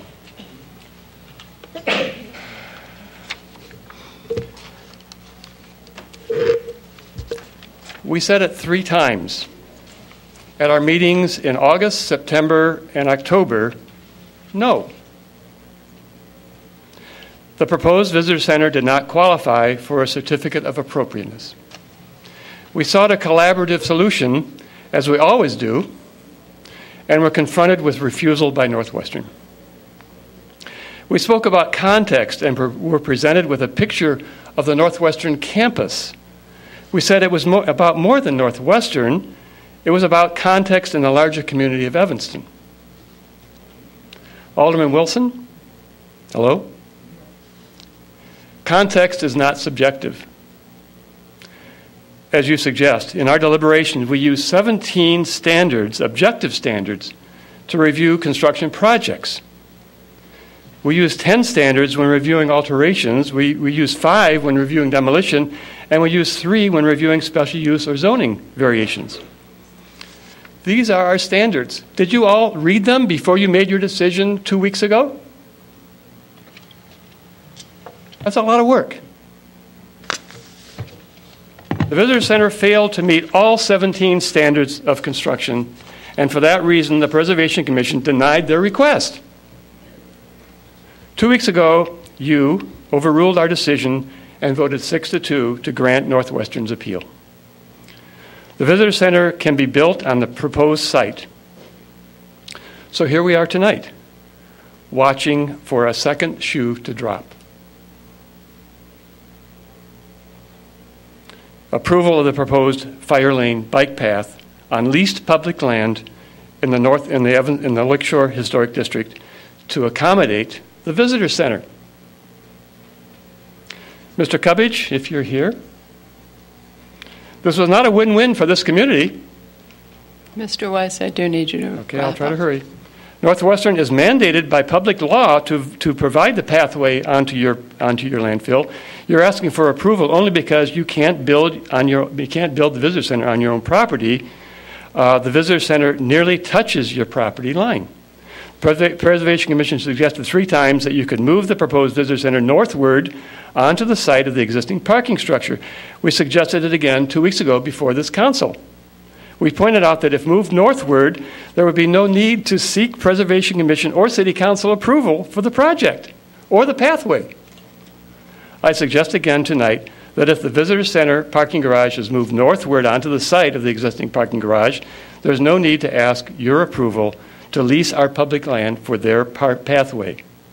For the sake of the greater Evanston community, I ask that you deny approval of this lease. Your denial will then require Northwestern to reconsider its placement of the Visitor Center so that the pathway can be accommodated on its own property. Thank you very much. Thank you.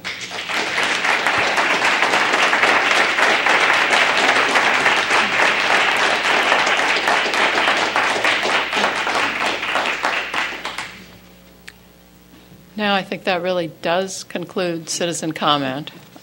City Manager, do we have a Robert Crown update? Yes, Madam Mayor, members of the council. We're here this evening to give you an update on our progress with the Robert Crown project. Doug Gaynor, our Director of Parks, Recreation, and Community Services, is here with that update. Marty Lyons, our Assistant City Manager, Chief Financial Officer, will also be available for questions. Mr. Gaynor, good evening. Thank you. Madam Mayor, members of the council, excuse me, Deputy Clerk Otwell, and City Manager Bobkowitz. On April 1st, 2010, the City Council released a request for qualifications to procure the services of a developer to design, build, and finance and operate a new ice rink and community center at Crown Park. 8 responses were received on June 29th, 2010.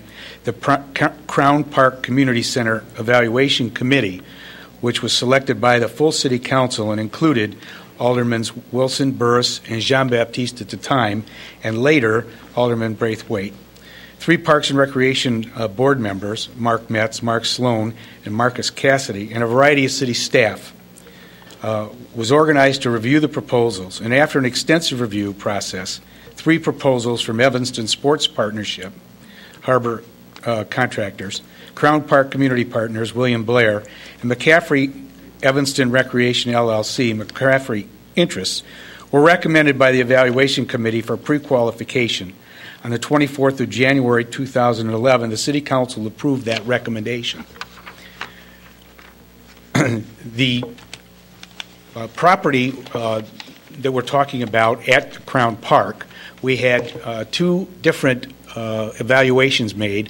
One was an environmental evaluation, which proved that there were no environmental issues and no additional investigations were required. The other was a ground geotechnical study, and that did conclude that the shallow depth soils on the site were not capable of supporting the proposed building as it was proposed as far as foundation, and it proposed a different type of foundation, which is a caisson, a special caisson type.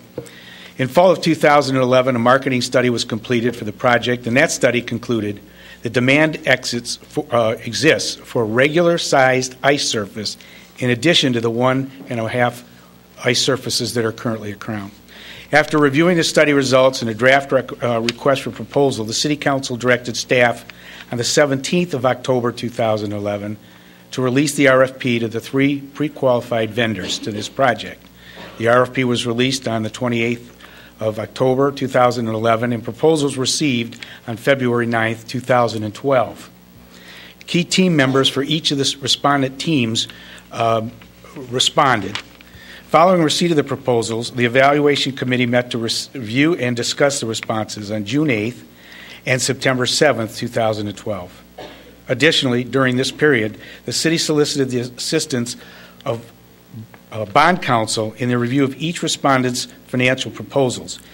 During committee discussions, it was agreed that the proposal received from Evanston Sports partner Harbor Contractors was considered non-responsive and therefore is not recommended for further consideration.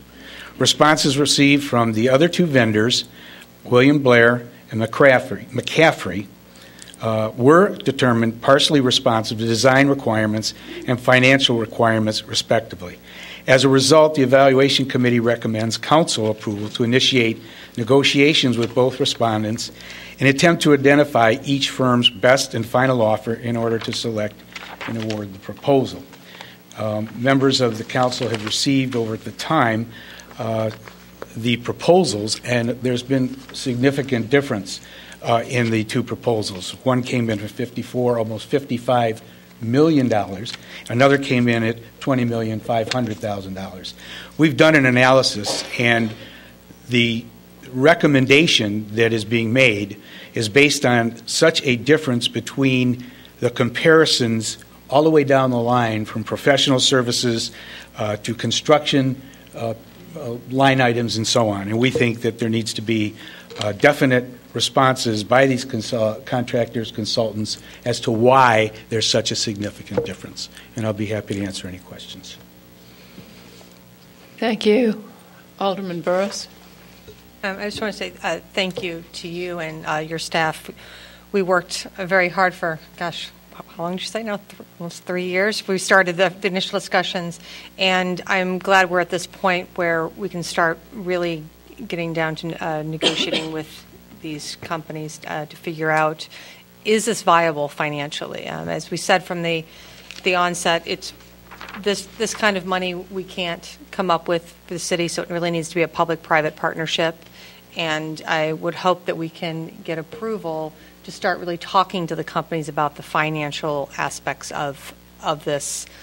So again, thank you, and thank you to Alderman Wilson and Alderman Braithwaite for spending a lot of time on this as well. Thank you. Alderman Grover. Thank you, Mr. Gaynor.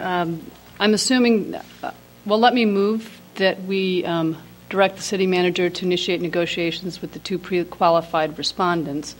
And it's been seconded. Thank you. But I have a question. We're going to pursue these discussions and negotiations more than just to understand the differences between the 2 proposals and determine the financial viability of it, but perhaps to even find a partner to help us with this project. So what's the next step then? You would come back to us with the results of this negotiation, these discussions, and ask us then to approve a recommended vendor, or back away from the proposal altogether if we find that neither one of them really satisfies our needs?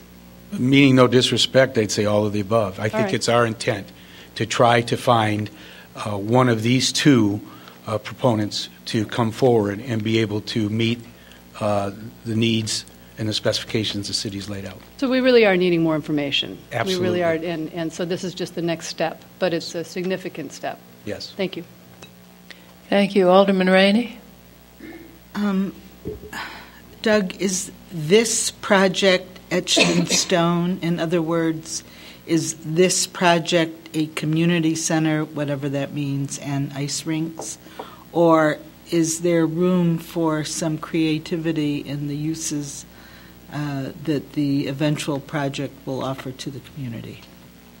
Well, I think that because it's an RFP, we do have latitude, and I think that we have the ability to negotiate and either add or not, depending on the direction of the City Council.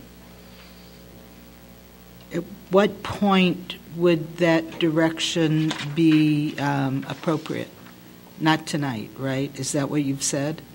Or is tonight, I mean, I don't understand really how we can negotiate with these two companies that have provided all of their information to us and then say, oh, by the way, we'd like to talk about some flexibility here with different uses. Well, I think we have that ability, as we're talking about, as we start to understand what the significant differences are between the two proponents, A, and then say, and in addition, can you discuss with us if we want to add or subtract? What are the costs? What are the impacts? And Alderman Rainey, members of the council, if I can just add, I think fundamentally, though, the scope of the project is what it is. It is largely an ice facility with some community recreation space. Correct. If the council is thinking of something that is significantly different than that, I would think the sooner we talk about that, the better. Otherwise, we're going to negotiate a deal for a significant ice facility in the city and some community recreation space. Could I respond? Go right ahead. Well, what I'm thinking is what we have right now isn't really adequate. It's not quite working. So I'm not sure what the community center space is. Are we going to continue to provide daycare at this location? I'm just a little confused because lately, as you know, the people who proposed activities at the recycling center, there are people now proposing activities to build a building behind the recycling center. There are people, for-profit people, talking about perhaps developing a for-profit recreation center behind the Gordon Food Service building on Oakton. So there seems to be a lot of new ideas out there that we're not talking about at this facility. And believe me, I don't have anything creative to offer. I'm just wondering, is there any flexibility? I think that's my real question. And Alderman Rainey, members of the council, I think the flexibility on the community center side is limited. I think primarily we're looking in response to many years of community input to make sure that the ICE needs are met in the community, and that has always been the primary focus of this project. Again, if the City Council is thinking of something different, now would be a good time to articulate that. Otherwise, we're going to be moving forward with negotiations of a facility that is primarily an ICE facility with certainly the same amounts of community space. We've talked about over time some ability to expand that through library services. I think there is some flexibility there. But as far as taking on any of the proposals that you have discussed just now, Alderman Rainey, I don't believe that that's contemplated. I wasn't really thinking about a branch library there. I was thinking more of sports-related activities. And those additional spaces really have not been contemplated to the scale, I think, that you've been referring to. Okay. Alderman Wilson. There is a gym component to the project. But I think, City Manager, I maybe would correct what you just said. I think you just stated that it hasn't been contemplated. And as I think Alderman Burris and the city staff would probably confirm, those things have been contemplated throughout the process. And contemplate the change. Right. But those things have been discussed and contemplated as we've gone through the process. Part of what enables us to potentially do this is the fact that the ICE time is a high revenue generating proposal. And from the income stream received from the ICE revenue, that will hopefully enable us to have a private investor pay for the project. Other facilities like the soccer, things of that nature, don't have the same kind of cash flow. So, that's what we found out. So I would love it if we could have more, but it seems like this is an evolution over probably 6 years with needs assessment, 10 years, needs assessments, consultants, and such. And this is kind of what we come down to. But as the city manager said, there's some flexibility for the community space.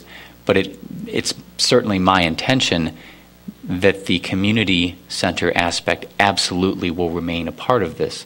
The gym will absolutely remain a part of this. The gym facility at the Robert Crown Center is woefully inadequate for the things that we'd like to be doing there. We'd like to have it open to kids for open gym and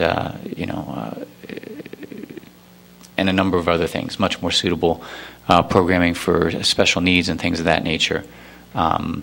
So that's all contemplated in this. Thank you. It's been moved and seconded to instruct city staff to proceed negotiating this. So all in favor say aye. Aye. Opposed? The ayes have it. Thank you, Mr. Gaynor. Wait, I can't find it. All right. That brings us to Alderman Rainey. Could we have the consent agenda? Yes, ma'am, as soon as I find it. There it is.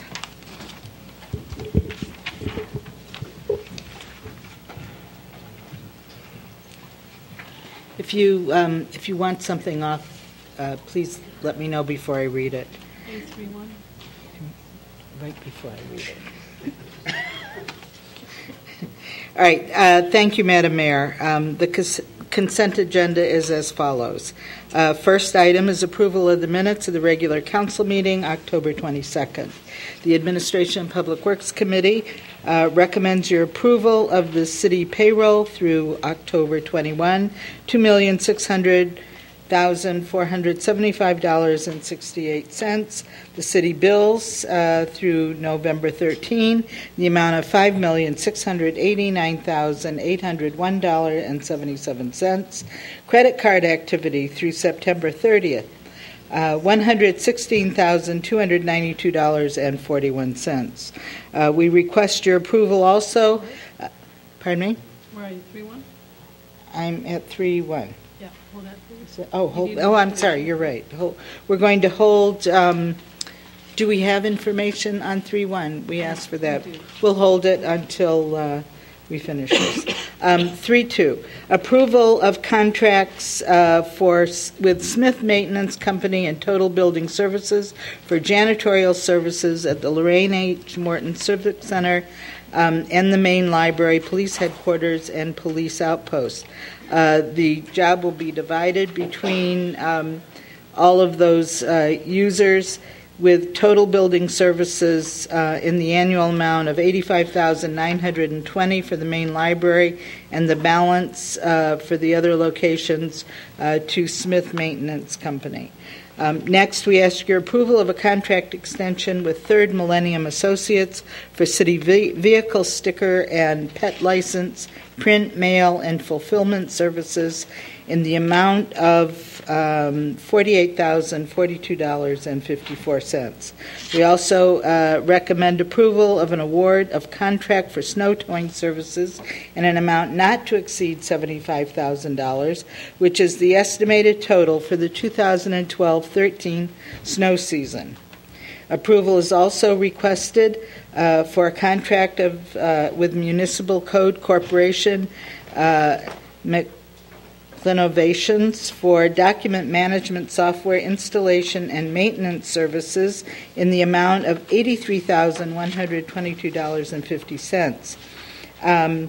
The Federal Cook County funding is going to be provided by the Federal Cook County Fiscal Year 2009 Justice Assistance Stimulus Grant of Cook County, funding for technology improvement in the amount of $69,405 and $13,717.50 from computer license and support account from the city's fund. Next, we request your approval for Resolution 78R12, which authorizes the manager to execute a single-source professional design, build, service agreement to complete lighting improvements at the Sherman Plaza parking garage and Electrical Resource Management, Inc., in the amount of $451,665. Funding will be provided initially by the parking fund and then reimbursed by the Illinois Department of Commerce and Economic Opportunity. We request A5 is off the consent agenda and will be addressed by the committee chair. There's an amendment to that. Next, Service Center apartment lease? No. Next item is A6. We recommend that the council approve. Just a minute. Recommend that the council approve. 1 second. I lost my place. No, I know.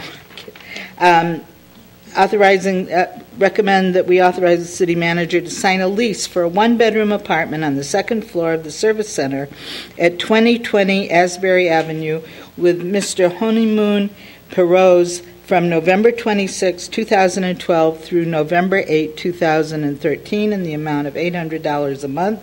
This gentleman is our new city engineer. Next item, we request your approval for Ordinance 62012, which amends Title II, Chapter 3 of the City Code to address state law amendments in the fire department hiring process, expands the number and role of commissioners in the hiring process for new police officers and firefighters, and addresses changes in the hiring practices within the Division of Human Resources. This was introduced at a previous meeting.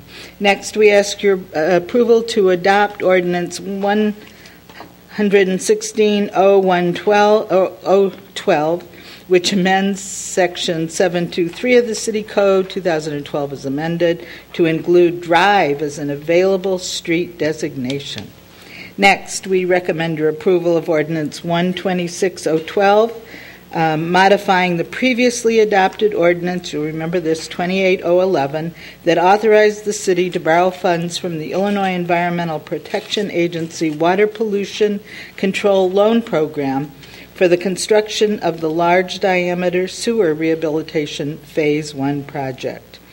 We ask your approval also for to adopt Ordinance 122-012, which amends subsection 346Y of the Evanston City Code 2012, as amended to increase the number of Class Y liquor licenses from 2 to 3 to permit issuance to Wine Goddess LLC, 702 Main Street. All of the documentation and requirements are in and have been presented to you. A11 is off the consent agenda and will be addressed by the committee chair. Next, Planning and Development Committee met tonight and recommend, that we hold the item having to do with Pret a Manger Sidewalk Cafe until we can coordinate with them some changes that Public Works feels is necessary. But the committee chair will address that. Next is Ordinance 95-012. We recommend adoption of the proposed ordinance that was requested by Alden Estates to permit greater flexibility in the management of 99 beds within their facility. This is for introduction, but I think the committee chair will describe some of the discussion that took place on that. Next is off the consent agenda. Is that correct? The drive-through? That's not off the. Okay, it is. Okay, that's what I thought. I didn't want to read it. And then. Next is Ordinance 119-012. The committee recommends the adoption of this ordinance, which amends the plan development as granted in Ordinance 36-012, May 14, 2012, for the development of a new Walgreens at 635 Chicago Avenue. This is for action. Next, we ask your approval and the Zoning Board of Appeals, Sign Review Board, and Appeals, and the city staff recommend adoption of 120-012, which grants a special use permit for scoreboards at 2250 Sheridan Road. All requirements have been met. Next is Ordinance 121-012.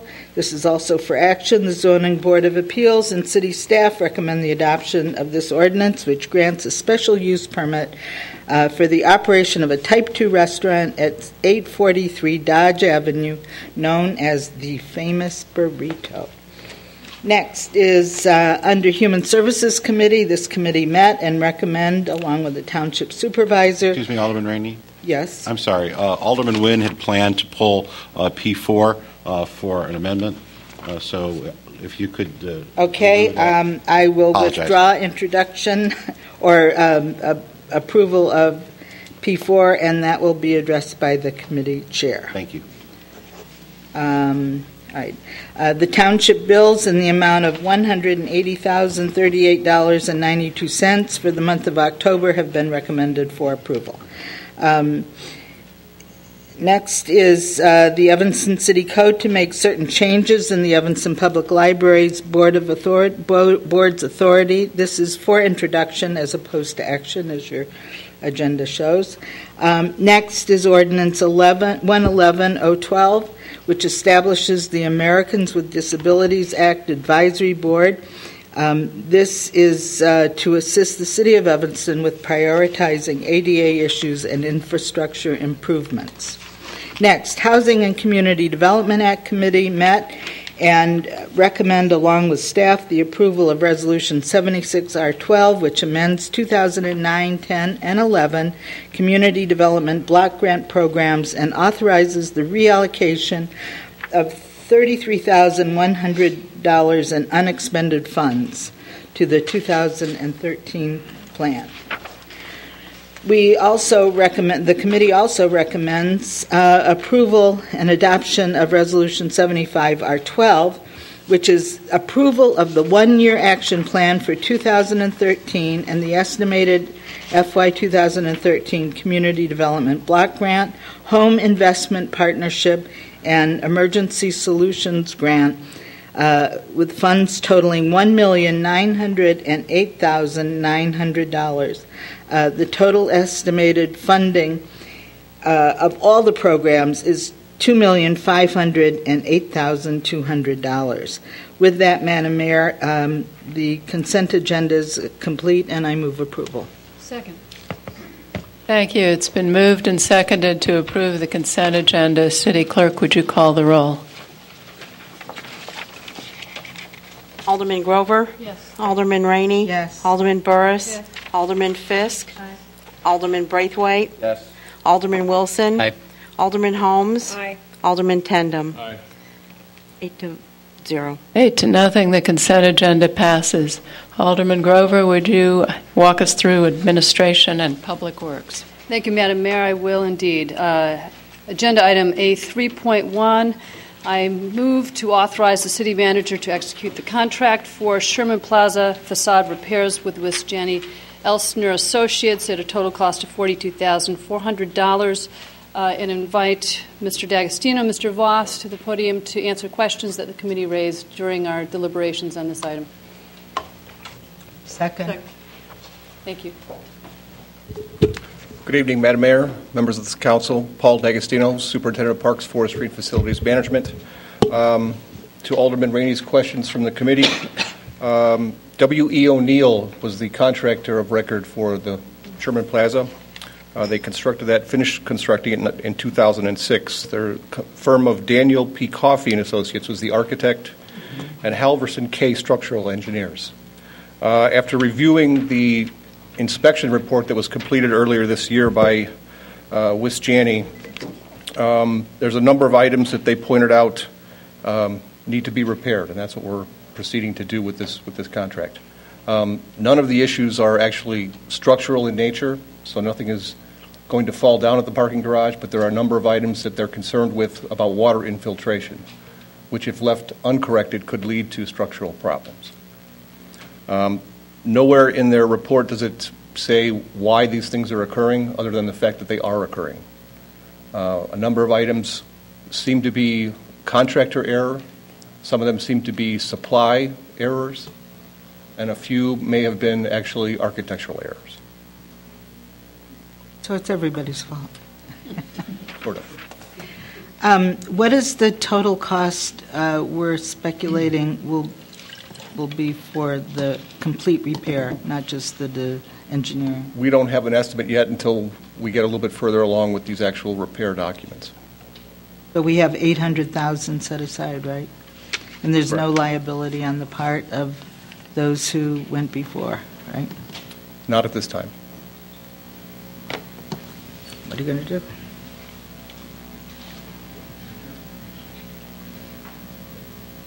Good evening, members of the council, Mayor Tisdall, City Manager Bakowitz, and Deputy City Clerk Otwell. Alderman Rainey, to answer your question as to sharing of funding for this project, as required in the 2006 Sherman Maintenance Plan Agreement, both parties, Inland Management, which maintains the retail side, and the Sherman residents of Sherman Plaza were notified in writing on September 14th, 2012 of the move forward with the project, or at least this part of the project. They have responded in kind. Where the residents of the Inland Retail said, in which it is in the agreement, they have no part of the garage project itself, and so therefore will not participate in the remediation of the repairs. However, we are in negotiations with the residential because they do have a percentage of the garage, and we're feeling about 17% of the cost will be shared by them. We're in negotiations with them right now. Retail has, according to the maintenance agreement, has no part in the actual repair for the garage structure. I do remember that. Thank you. Does anyone have any questions? Thank you, Mr. Voss. So it's been moved and seconded to approve the contract. City Clerk, would you call the roll? Alderman Grover? Yes. Alderman Rainey? Yes. Alderman Burris? Yes. Alderman Fisk? Aye. Alderman Braithwaite? Yes. Alderman Wilson? Aye. Alderman Holmes? Aye. Alderman Tandem? Aye. It's 8-0. 8-0, the motion passes. Madam Mayor, I move as to agenda item A5, adoption of resolution 79R12, authorizing the city manager to execute a right-of-way lease agreement with VFJ Enterprises, doing business as Chicago's home of chicken and waffles at 2424 Dempster, for an initial lease term of 5 years for 39 parking spaces in the drive aisle on McDaniel Avenue in the public right-of-way for $11,070 annually, as amended by committee, however, such that the payments pursuant to the lease will begin 6 months after issuance of the certificate of occupancy for the business. Thank you. It's been moved and seconded to pass Resolution 79R12 as amended. City Clerk, would you call the roll? Alderman Grover? Aye. Alderman Rainey? Aye. Alderman Burris? Aye. Alderman Fisk? Alderman Braithwaite? Aye. Alderman Wilson? Aye. Alderman Holmes? Aye. Alderman Tandem? Aye. 8-0. 8-0, the motion passes.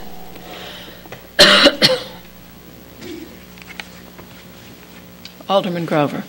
Thank you, Madam Mayor. I'm on to agenda item A11, Ordinance 128-012, Visitor Center Fire Lane Construction Project Agreement and Lease Agreement with Northwestern University. I have a proposed amendment to this lease agreement. I think we should move approval. So I'm moving approval of a lease agreement and construction project agreement. Second. Well, wait. We should hear what it is before we second it. Do we move it in or then amend it? I'm thinking I thought we were moving it first. Mm-hmm. Right. Moved it and seconded it for purposes of discussion. Thank you. Now you can amend it. If I may propose an amendment. discussions around the visitor center, I think the center itself have concluded with our granting of the appeal for construction of the visitor center. The issue tonight is the relocation of the lakefront bike path and fire lane to serve this building, but also to serve Evanston residents who have told me in very clear terms that they value, they want, and they need continuation of the lakefront bike path that connects Northwestern's bike path and lakefront path to ours. I don't think that we need to, in order to accomplish this, I don't think that we need to actually lease the property to Northwestern University. What we want in the end is the preservation of that path, improvements to the local ecosystem at that location. We want for the university to build the path for us in a way that is environmentally sound, and I believe that it proposes a permeable surface for this fire lane lake path, and for the university to pay for the maintenance of this lake path that it has asked us to relocate. So what I'm proposing is to remove a lease arrangement for the construction and maintenance and use of this fire lane bike path, and instead make it quite simpler. We would preserve the temporary construction easement that is associated with the building of the Welcome Center, and the fee for that temporary easement would remain the same at about $14,000. We would keep the requirement that the university, in connection with this project, comply with our tree preservation ordinance, and that would not change. The price tag on that is about $174,000 that the university would pay in compliance with the tree preservation ordinance. The university would not lease the property, rather it would construct this fire lane that is a bike path wide enough to accommodate a fire truck that we hope would never have to use this fire lane. And they would also pay for landscaping and improvements to this area. The city would do the maintenance and repair to this bike path constructed by the university, but the university would pay for it.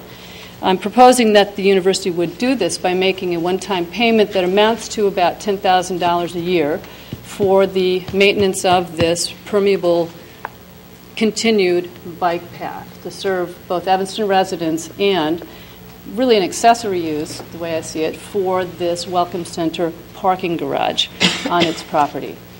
$10,000 a year for how many years?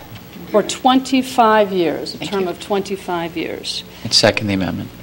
And you have before you, we tried to put together a term sheet so that if there's enough support on the council for this to happen, we could use this term sheet as the basis for negotiating a revised lease agreement with the university for the construction and maintenance of the bike path, as well as the temporary construction easement and so forth. Thank you, Alderman Wilson. Thank you. Alderman Fisk. Thank you, Madam Mayor. I think certainly an interesting amendment. But I do have some problems with it. I think that if the city is going to be controlling the land and Northwestern is going to be building this bicycle lane, I don't see any reason that the city should be removing the trees, be removing the ecosystem, be removing the wildlife habitat at that location. I think ultimately the question that's been raised over and over and over again by the Preservation Commission, which is why this building can't be pushed back onto the Northwestern campus, that wouldn't be that far, is the best question of all. I'm also very concerned that when they raised those questions, the response of council was not to deal with the standards. I don't think anyone up on the council even addressed one of the standards at the time, and we should have done that. Because, as Alderman Burris has said in the past, we respect the boards and commissions that come before us. We should respect their decisions. Clearly, we didn't do that at that time. So I really have, while it sounds very friendly to be building a bicycle path and a pedestrian path, what we're really building is a fire lane to serve the university's new buildings, removing removing wildlife habitat, cutting down mature trees, and basically sanitizing the area so that it looks pretty, but basically does not function in the natural way that we've come to be used to. Frankly, there are endangered species that use that thicket. There are endangered plants in there. I don't believe this has ever gone to the Illinois Department of Natural Resources for review. It certainly should have done so. $10,000 a year is not enough. I think probably most everyone in this room that has a house pays probably close to that in terms of property taxes each year. I think Northwestern, with an endowment of $7 billion, that's billion with a B, can afford to do that. And I think they ought to make a larger contribution to the city. I'm encouraged by the number of people actually who showed up tonight. I was encouraged by the number of emails I got. This is an area that is incredibly important to residents of Evanston. And I'm amazed that sitting up on the council dais that we're not really hearing what people say, that we're willing to turn our backs on the lakefront master plan that we worked 2 years on, that people from all over the city participated in order to build a bike path or a pedestrian path, a fire lane, and have this building built right on the edge of Clark Street Beach. It's 230 feet long. It is 7 stories high. The unimproved side, which is totally concrete, which is open like any parking deck you would see on an alley in downtown Evanston, that's going to be the face that faces the beach. Every time you go down to the beach and take your kids down there or go to the dog beach, you're walking on the beach. If you're an Evanston resident, that's what you're seeing. I don't think that's respectful to the citizens of Evanston. I don't think that's what we want to see on the edge of the campus.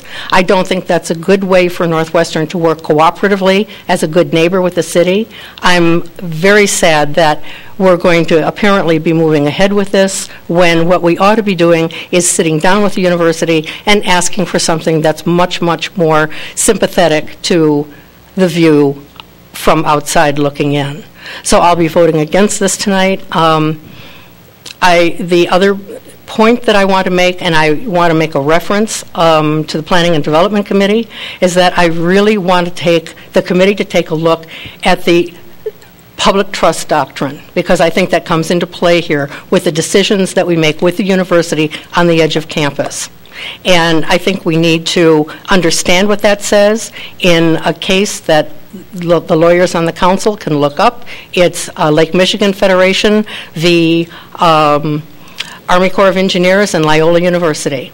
It mentions Northwestern University's landfill and actually says in the argument where Loyola wanted to add 18.5 acres of landfill and was denied for doing that, it says significantly Loyola has not raised Northwestern's campus extension as precedent before this court. This, of course, is because Northwestern's unchallenged Lakeville expansion is not legal precedent. The law does not permit one entity to violate the law because another has successfully evaded the same law on another occasion. We really need to understand where the campus and the community come together. We need to have that discussion with the university. We need to work proactively with them. We need them to be partners with us so that we can preserve the significant and sensitive ecosystems on the lakefront. And I know they can do that. I'm sure they want to do that. I know the Northwestern students want to do that. They successfully fought in one weekend the infill of the Northwestern Lagoon within the past 10 years. So I know that there's that sentiment on campus. And I think that we owe it to everyone, our citizens, Northwestern students, future generations, to deal with this in a much more sensitive way. The last thing I want to say is restoring, quote unquote, an ecosystem does not mean you just pick up and plant some prairie grass somewhere. We're talking about mature trees that are decades, if not hundreds of years old, and we're going to be cutting them down. I mean, what are we talking about here? There's a new organization in Evanston for tree protection, and yet we're taking these trees down. I'm starting to sound like Mrs. Rao. I really feel that way this evening, that we are making a very, very poor and short-sighted decision. If we want to make a connection with the bike path, let's just build it, but ask Northwestern to push the building back onto its own property and construct the fire lane on its own property as well, build our own bike lane and connect it with the university as they're required to do as providing a public benefit for the privilege of infilling the lake.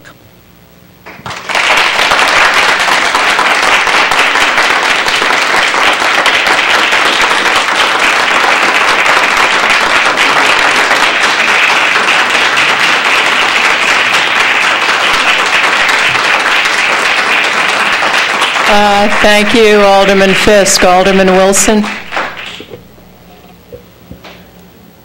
Well, I guess I have the misfortune of having a little bit of a counterpoint opportunity here, but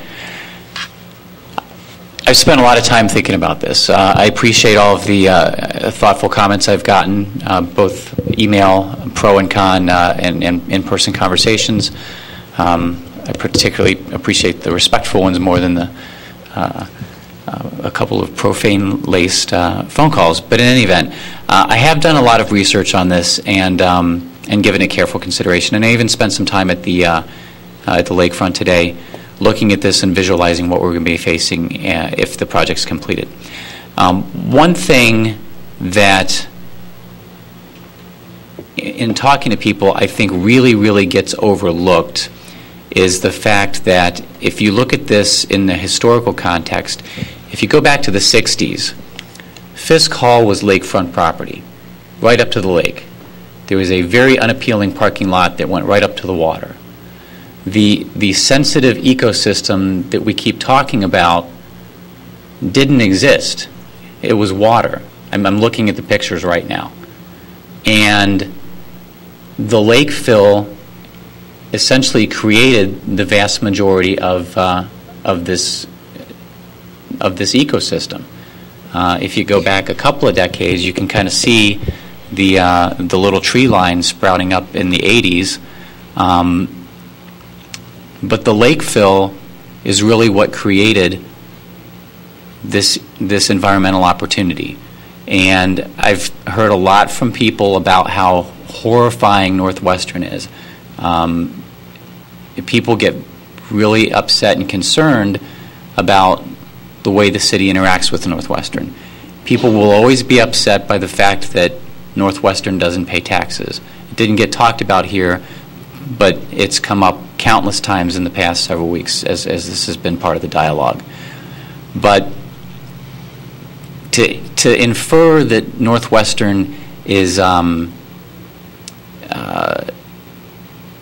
disregarding the environment or disregarding the ecosystem in these areas, it's clear that if you spend time there, if you look at the way the shoreline looked in the 60s and the 50s, there's been a vast and dramatic and spectacular improvement in the shoreline, the dunescape where the ducks live, the birds live. All of this area didn't even exist. And without these improvements and without this area, you wouldn't even have it, and we wouldn't even be having the opportunity to have the conversation. Pushing the building further north onto the existing, and there's already a garage there. There's a garage there with lots and lots of traffic that goes in and out of the garage. I avoid it as I cross the street sometimes. The proposal takes out a significant portion of that garage that abuts the shoreline, and that's going to be a plaza area. To me, that's an improvement. People might not agree with that. To put the building closer to the shoreline, I don't think helps the view of the lake in any way. Do I love the architecture? I don't love the architecture. I've already mentioned that I don't really want to voice an opinion about that. But it's appropriate for Northwestern to have a visitor center. It's appropriate for them to have places for people to park their cars. There's a garage there. Part of that's coming down. They're going to be able to park a number more cars than they previously could park. But if you look at the renderings, you look at the drawings, you look at the landscaping, I believe that this is going to be an improvement. Will there be negative aspects from the construction? Sure. But if you look at the photographs, aerial photographs from the 70s, when it's all being put together, and you track it through the decades, you can see how this has been a tremendous improvement and a great opportunity for wildlife and animals to live there.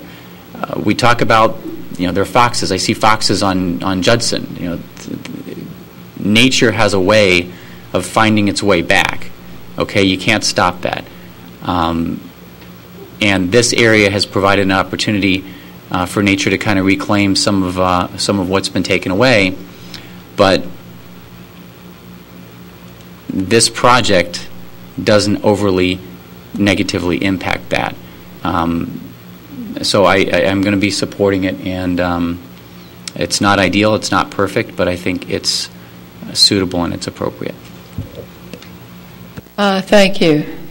Seeing no other lights, I wanted to say that Alderman Nguyen had asked me to be sure to say tonight that she had asked for landscaping and for a natural dunescape, and she wants to amend that to say that whatever landscaping is most bird-friendly is the landscaping that she would like Northwestern to put in. Sorry, I'm losing my voice.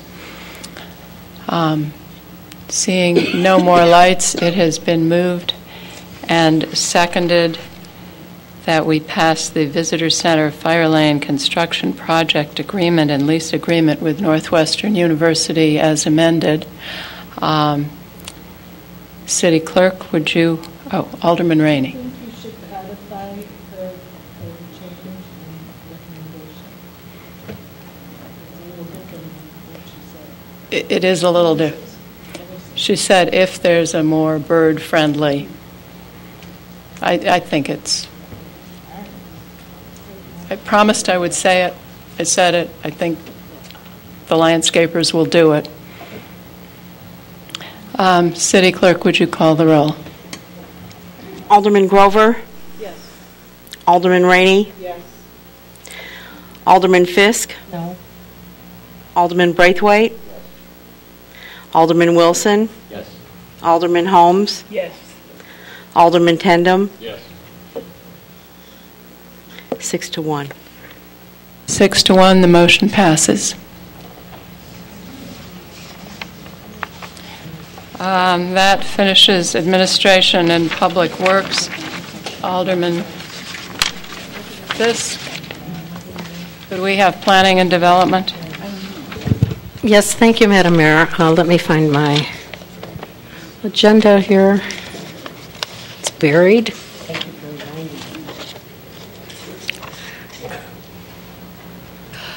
Alderman Rainey, could you remind me what we've taken off the agenda? Is it just P3? P1 is. P1 and P3?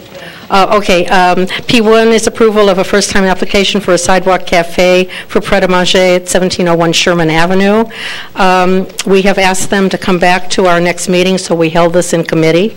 And there is a concern about, since the width of the sidewalk on Church Street has changed with the new construction, it affects the number of tables they can have on Church Street. So to prevent them from having to go back and renotice the meeting, we just are holding this in committee for the next meeting.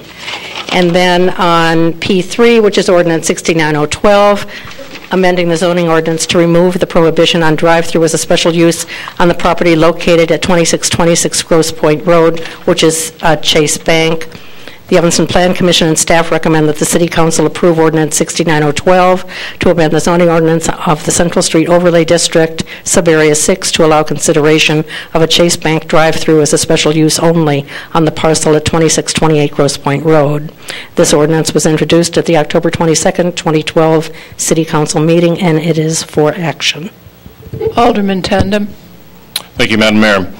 As you know, I do support this lifting of the ban or the prohibition of the text amendment, as I stated at the council meeting 2 weeks ago.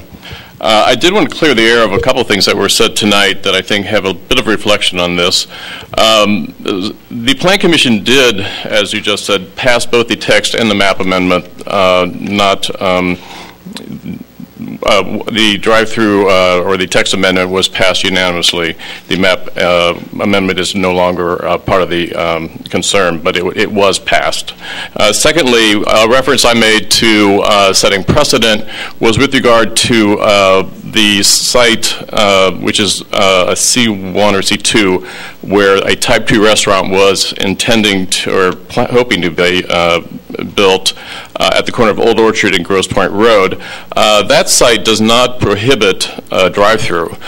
So I don't know that there's any comparison or any unwanted sort of litigation that would come from the fact that we are actually making this exception or asking this exception to be made for the lot at 2628 Grosse Point Road.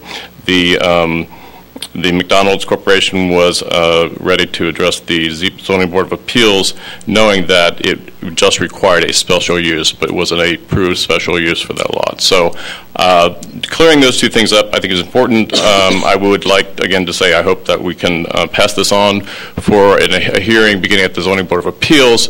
It's important to hear what they have to say, and I think that it has been here a long time. It's time to move on, and I'm asking for your votes in doing that. Thank you. Thank you. Alderman Grover. Thank you, Madam Mayor. Thank you, Alderman Tendem.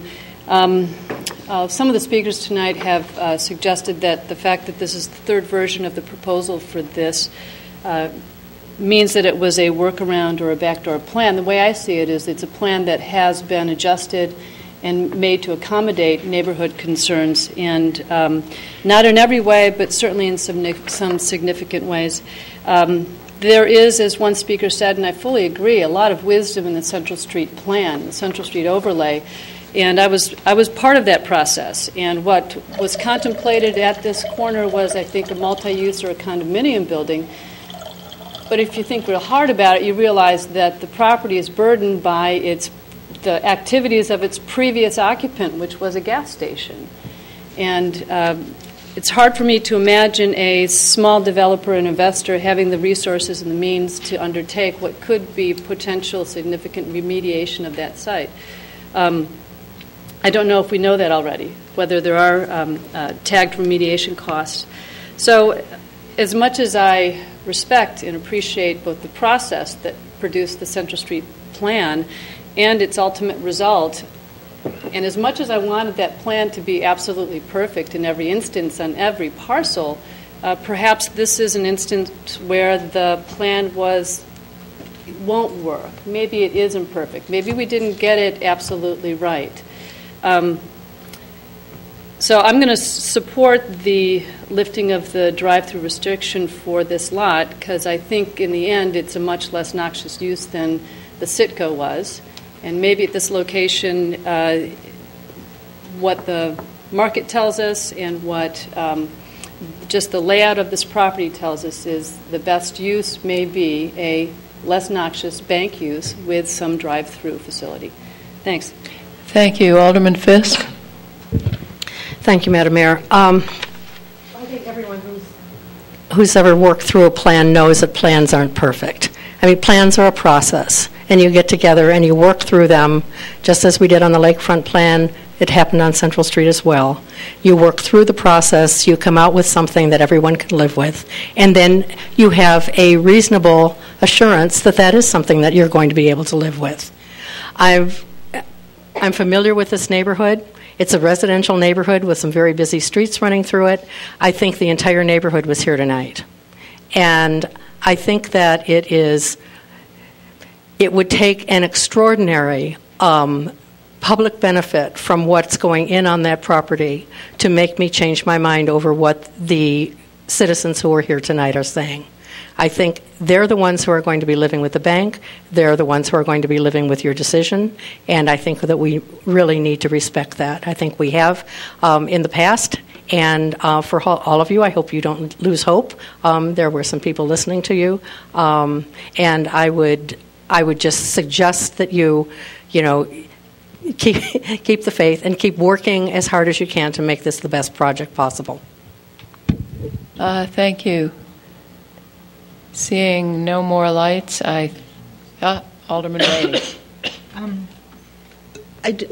not familiar with this zoning district, the overlay district. Could I get some idea of what the more extreme uses would be listed as a special use?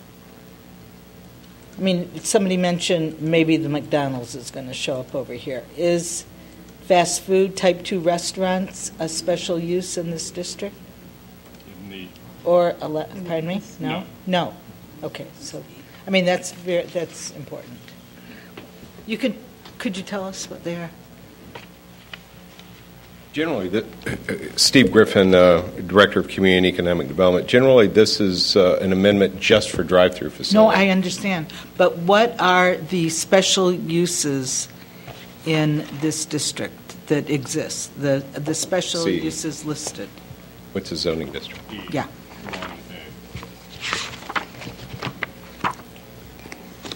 Give me just a minute. For the one lot? That's the zoning B1A. See, I don't know what B1 is. I know, I didn't bother. It's so easy.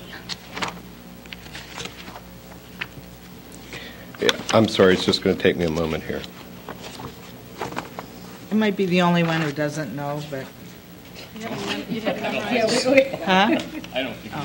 Okay. I mean, I'm just not familiar with that district. I should have... Okay, in the B1 district, special uses are bed and breakfast establishment, boarding houses, convenience stores, daycare centers, multifamily dwellings, food store establishment, funeral services, government institutions, membership organization, open sales lots, planned developments, public utility resale establishment, and residential care home, and type 2 restaurant. Wait. Those are the special uses in that B1 district. No, I know, but I'm looking. Oh, a type 2 restaurant is a special use. Okay. All right.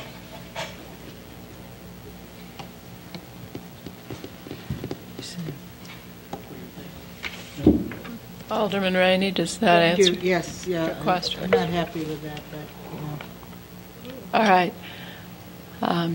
Now, seeing no further lights, I think we're ready to vote on Ordinance 69012. What was it moved and seconded? Okay. Was it, Mark, did you make a motion? Alderman Fisk is correct, I believe. Yes. It needs to be moved and seconded. Do you want to? Yes.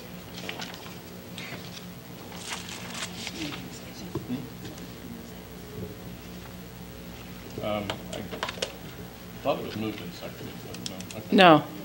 I think Alderman Fisk is correct.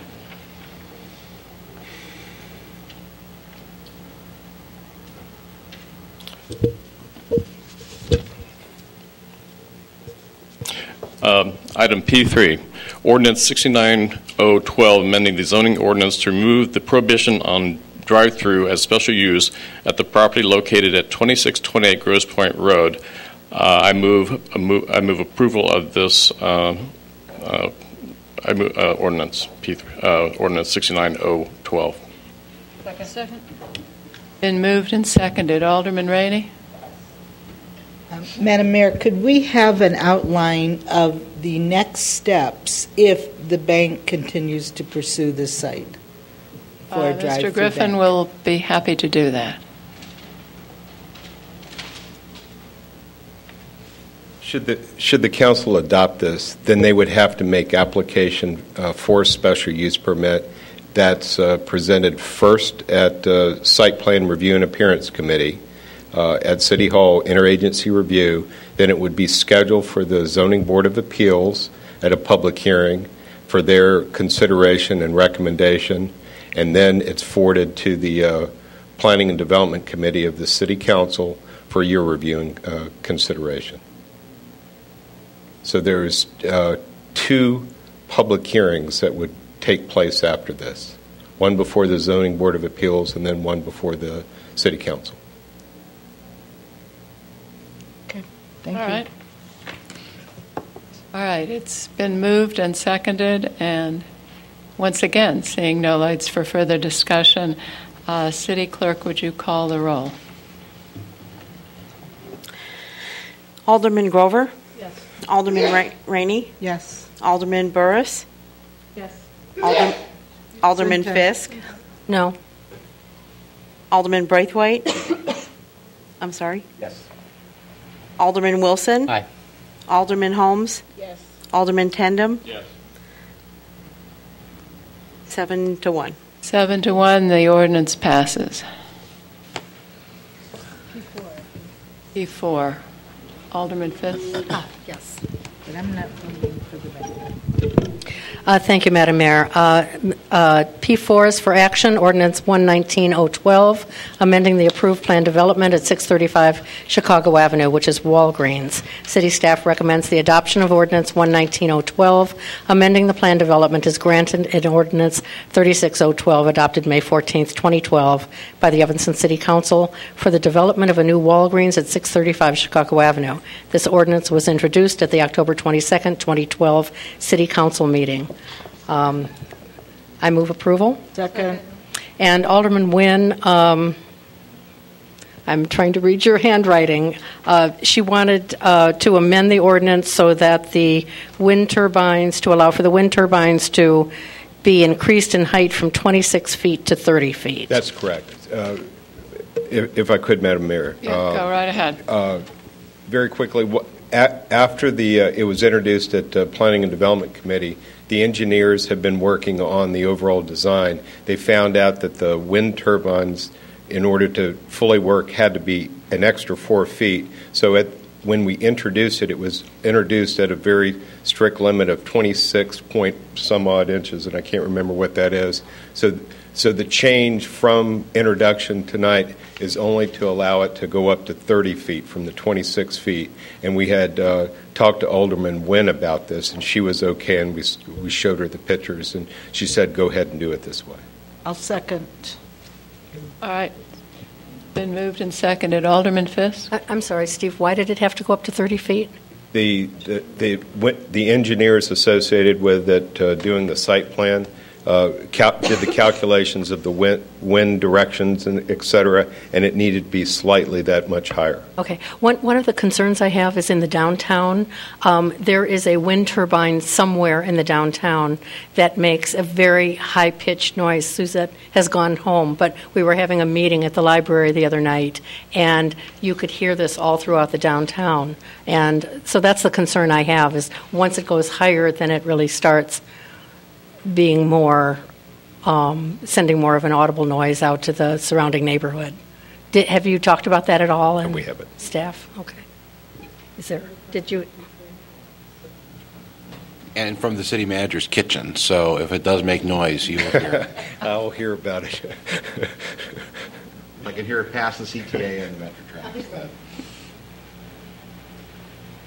All right, it has been moved and seconded to approve Ordinance 119-012 as amended with the extra height for the wind turbines. City Clerk, would you call the roll? Alderman Grover? Yes. Alderman Rainey? Yes. Alderman Burris? Aye. Alderman Fisk? Aye. Alderman Braithwaite? Aye. Alderman Nguyen? I'm sorry. Alderman Wilson? Aye. Alderman Holmes? Aye. Alderman Tendem? Aye. 8-0. 8-0, the motion passes. Alderman Fisk, that concludes your report, I believe? Yes. Thank you. So we are at call of the wards, beginning with Alderman Grover. Thank you, Madam Mayor. My report is thanks first to the residents of the city of Evanston who voted so overwhelmingly to support our referendum to request the effective overturn of Citizens United. It was a really nice result. And congratulations to our local state legislators, Senator-elect Daniel Biss, Representative Robin Gable, Representative-elect Laura Fine, for their victories, their election on last Tuesday. We all look forward to working with them for the benefit of Evanston. So congratulations on those election results. Thank you. Alderman Rainey. Thank you, Madam Mayor. First, I want to thank Sarah Flax and her entire department and the fabulous Community Development Block Grant Committee. Many of the members are sitting right here, Alderman Holmes, Alderman Wilson, Alderman Braithwaite, and myself. And we did a great job this year in establishing the one-year action plan, which you see in here, the Community Development Block Grant portion. And just a very tedious job, but well worth every minute. Secondly, I don't think I mentioned that. Did I mention last time that we had a landlord meeting in the 8th Ward, which was it was excellent, right. It turned out fine. City manager came, chief came, and Steve Griffin came. And it was really well attended. I want to report that on Thursday at 10 o'clock at 729 Howard Street, there will be a pre-bid meeting for the drawings for bidding on the new theater construction. Everybody's welcome. We've had numerous contractors pick up the packages, and we look forward to seeing everybody and anybody who'd like to come out and bid on that. So thank you very much. Thank you. Alderman Burris. Thank you. Alderman Fisk. Thank you, Madam Mayor. I want to thank everybody who turned out for the neighborhood meeting regarding the extension of the Church Street bike path and the pre-construction discussions of the return path on Davis Street. I think we had a very productive discussion. We've also taken another look at how we might reach out to amend that bike path going east on Church Street to better serve the Northwestern University campus and alleviate some of the downtown bike riding on the sidewalks. And so I think that the residents had very good ideas. We had some folks from Mather, and we're dealing with some of the issues over there, but I think everyone felt that it was good to be in a room and talk about these discussions in a holistic manner, and thank you for city staff for helping us out with that. I would like to have an outreach to ASG to send a representative to the next meeting so that we can be sure that we've got the students represented, and I will be doing that. So thank you very much. Thank you. Alderman Braithwaite. Thank you, Madam Mayor. I'd first like to thank all the residents from the 2nd Ward who came out at our last ward meeting.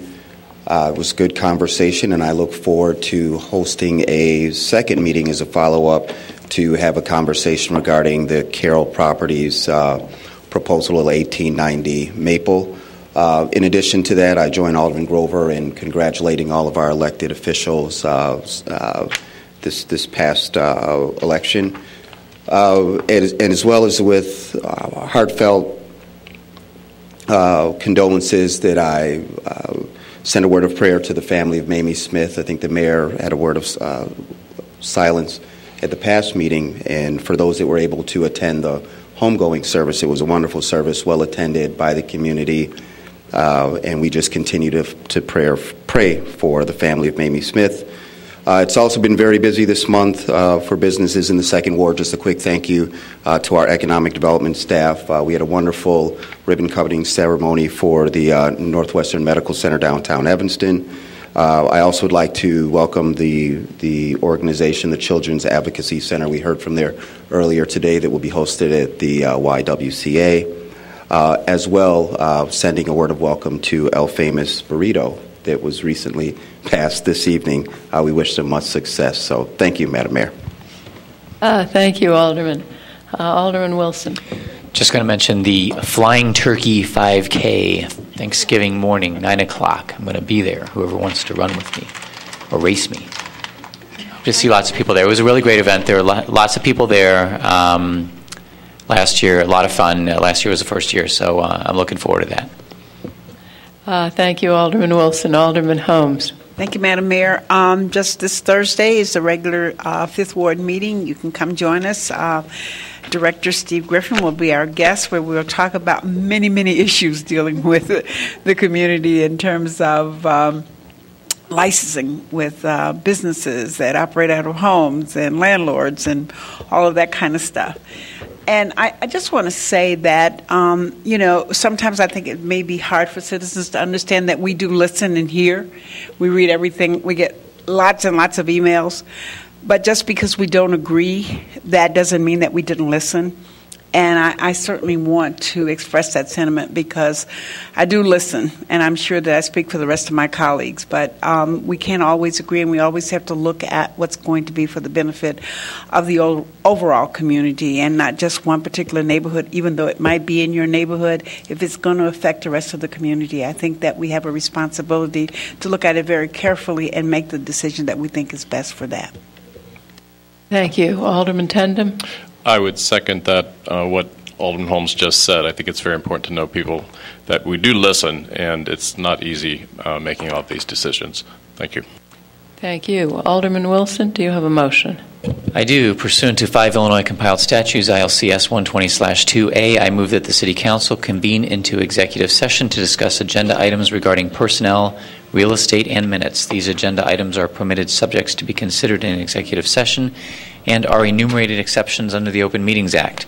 These exceptions are 5 ILCS 120/2A, C1, C5, C6, and C21. Thank you. It's been moved and seconded. All in favor say aye. Aye. Opposed? The ayes have it.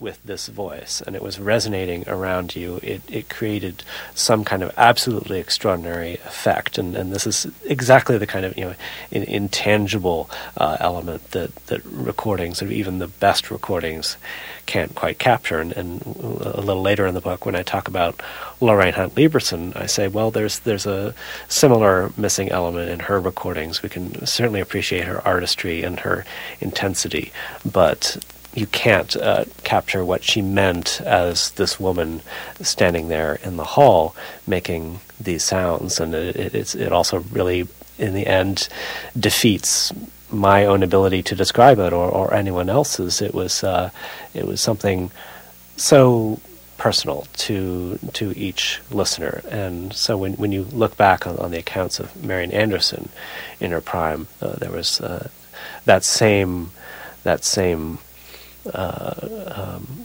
what is the word? I just don't know what the word is, but the aura around the voice, even beyond the question of the fact that she was African American and playing this historic role, just as a vocal phenomenon.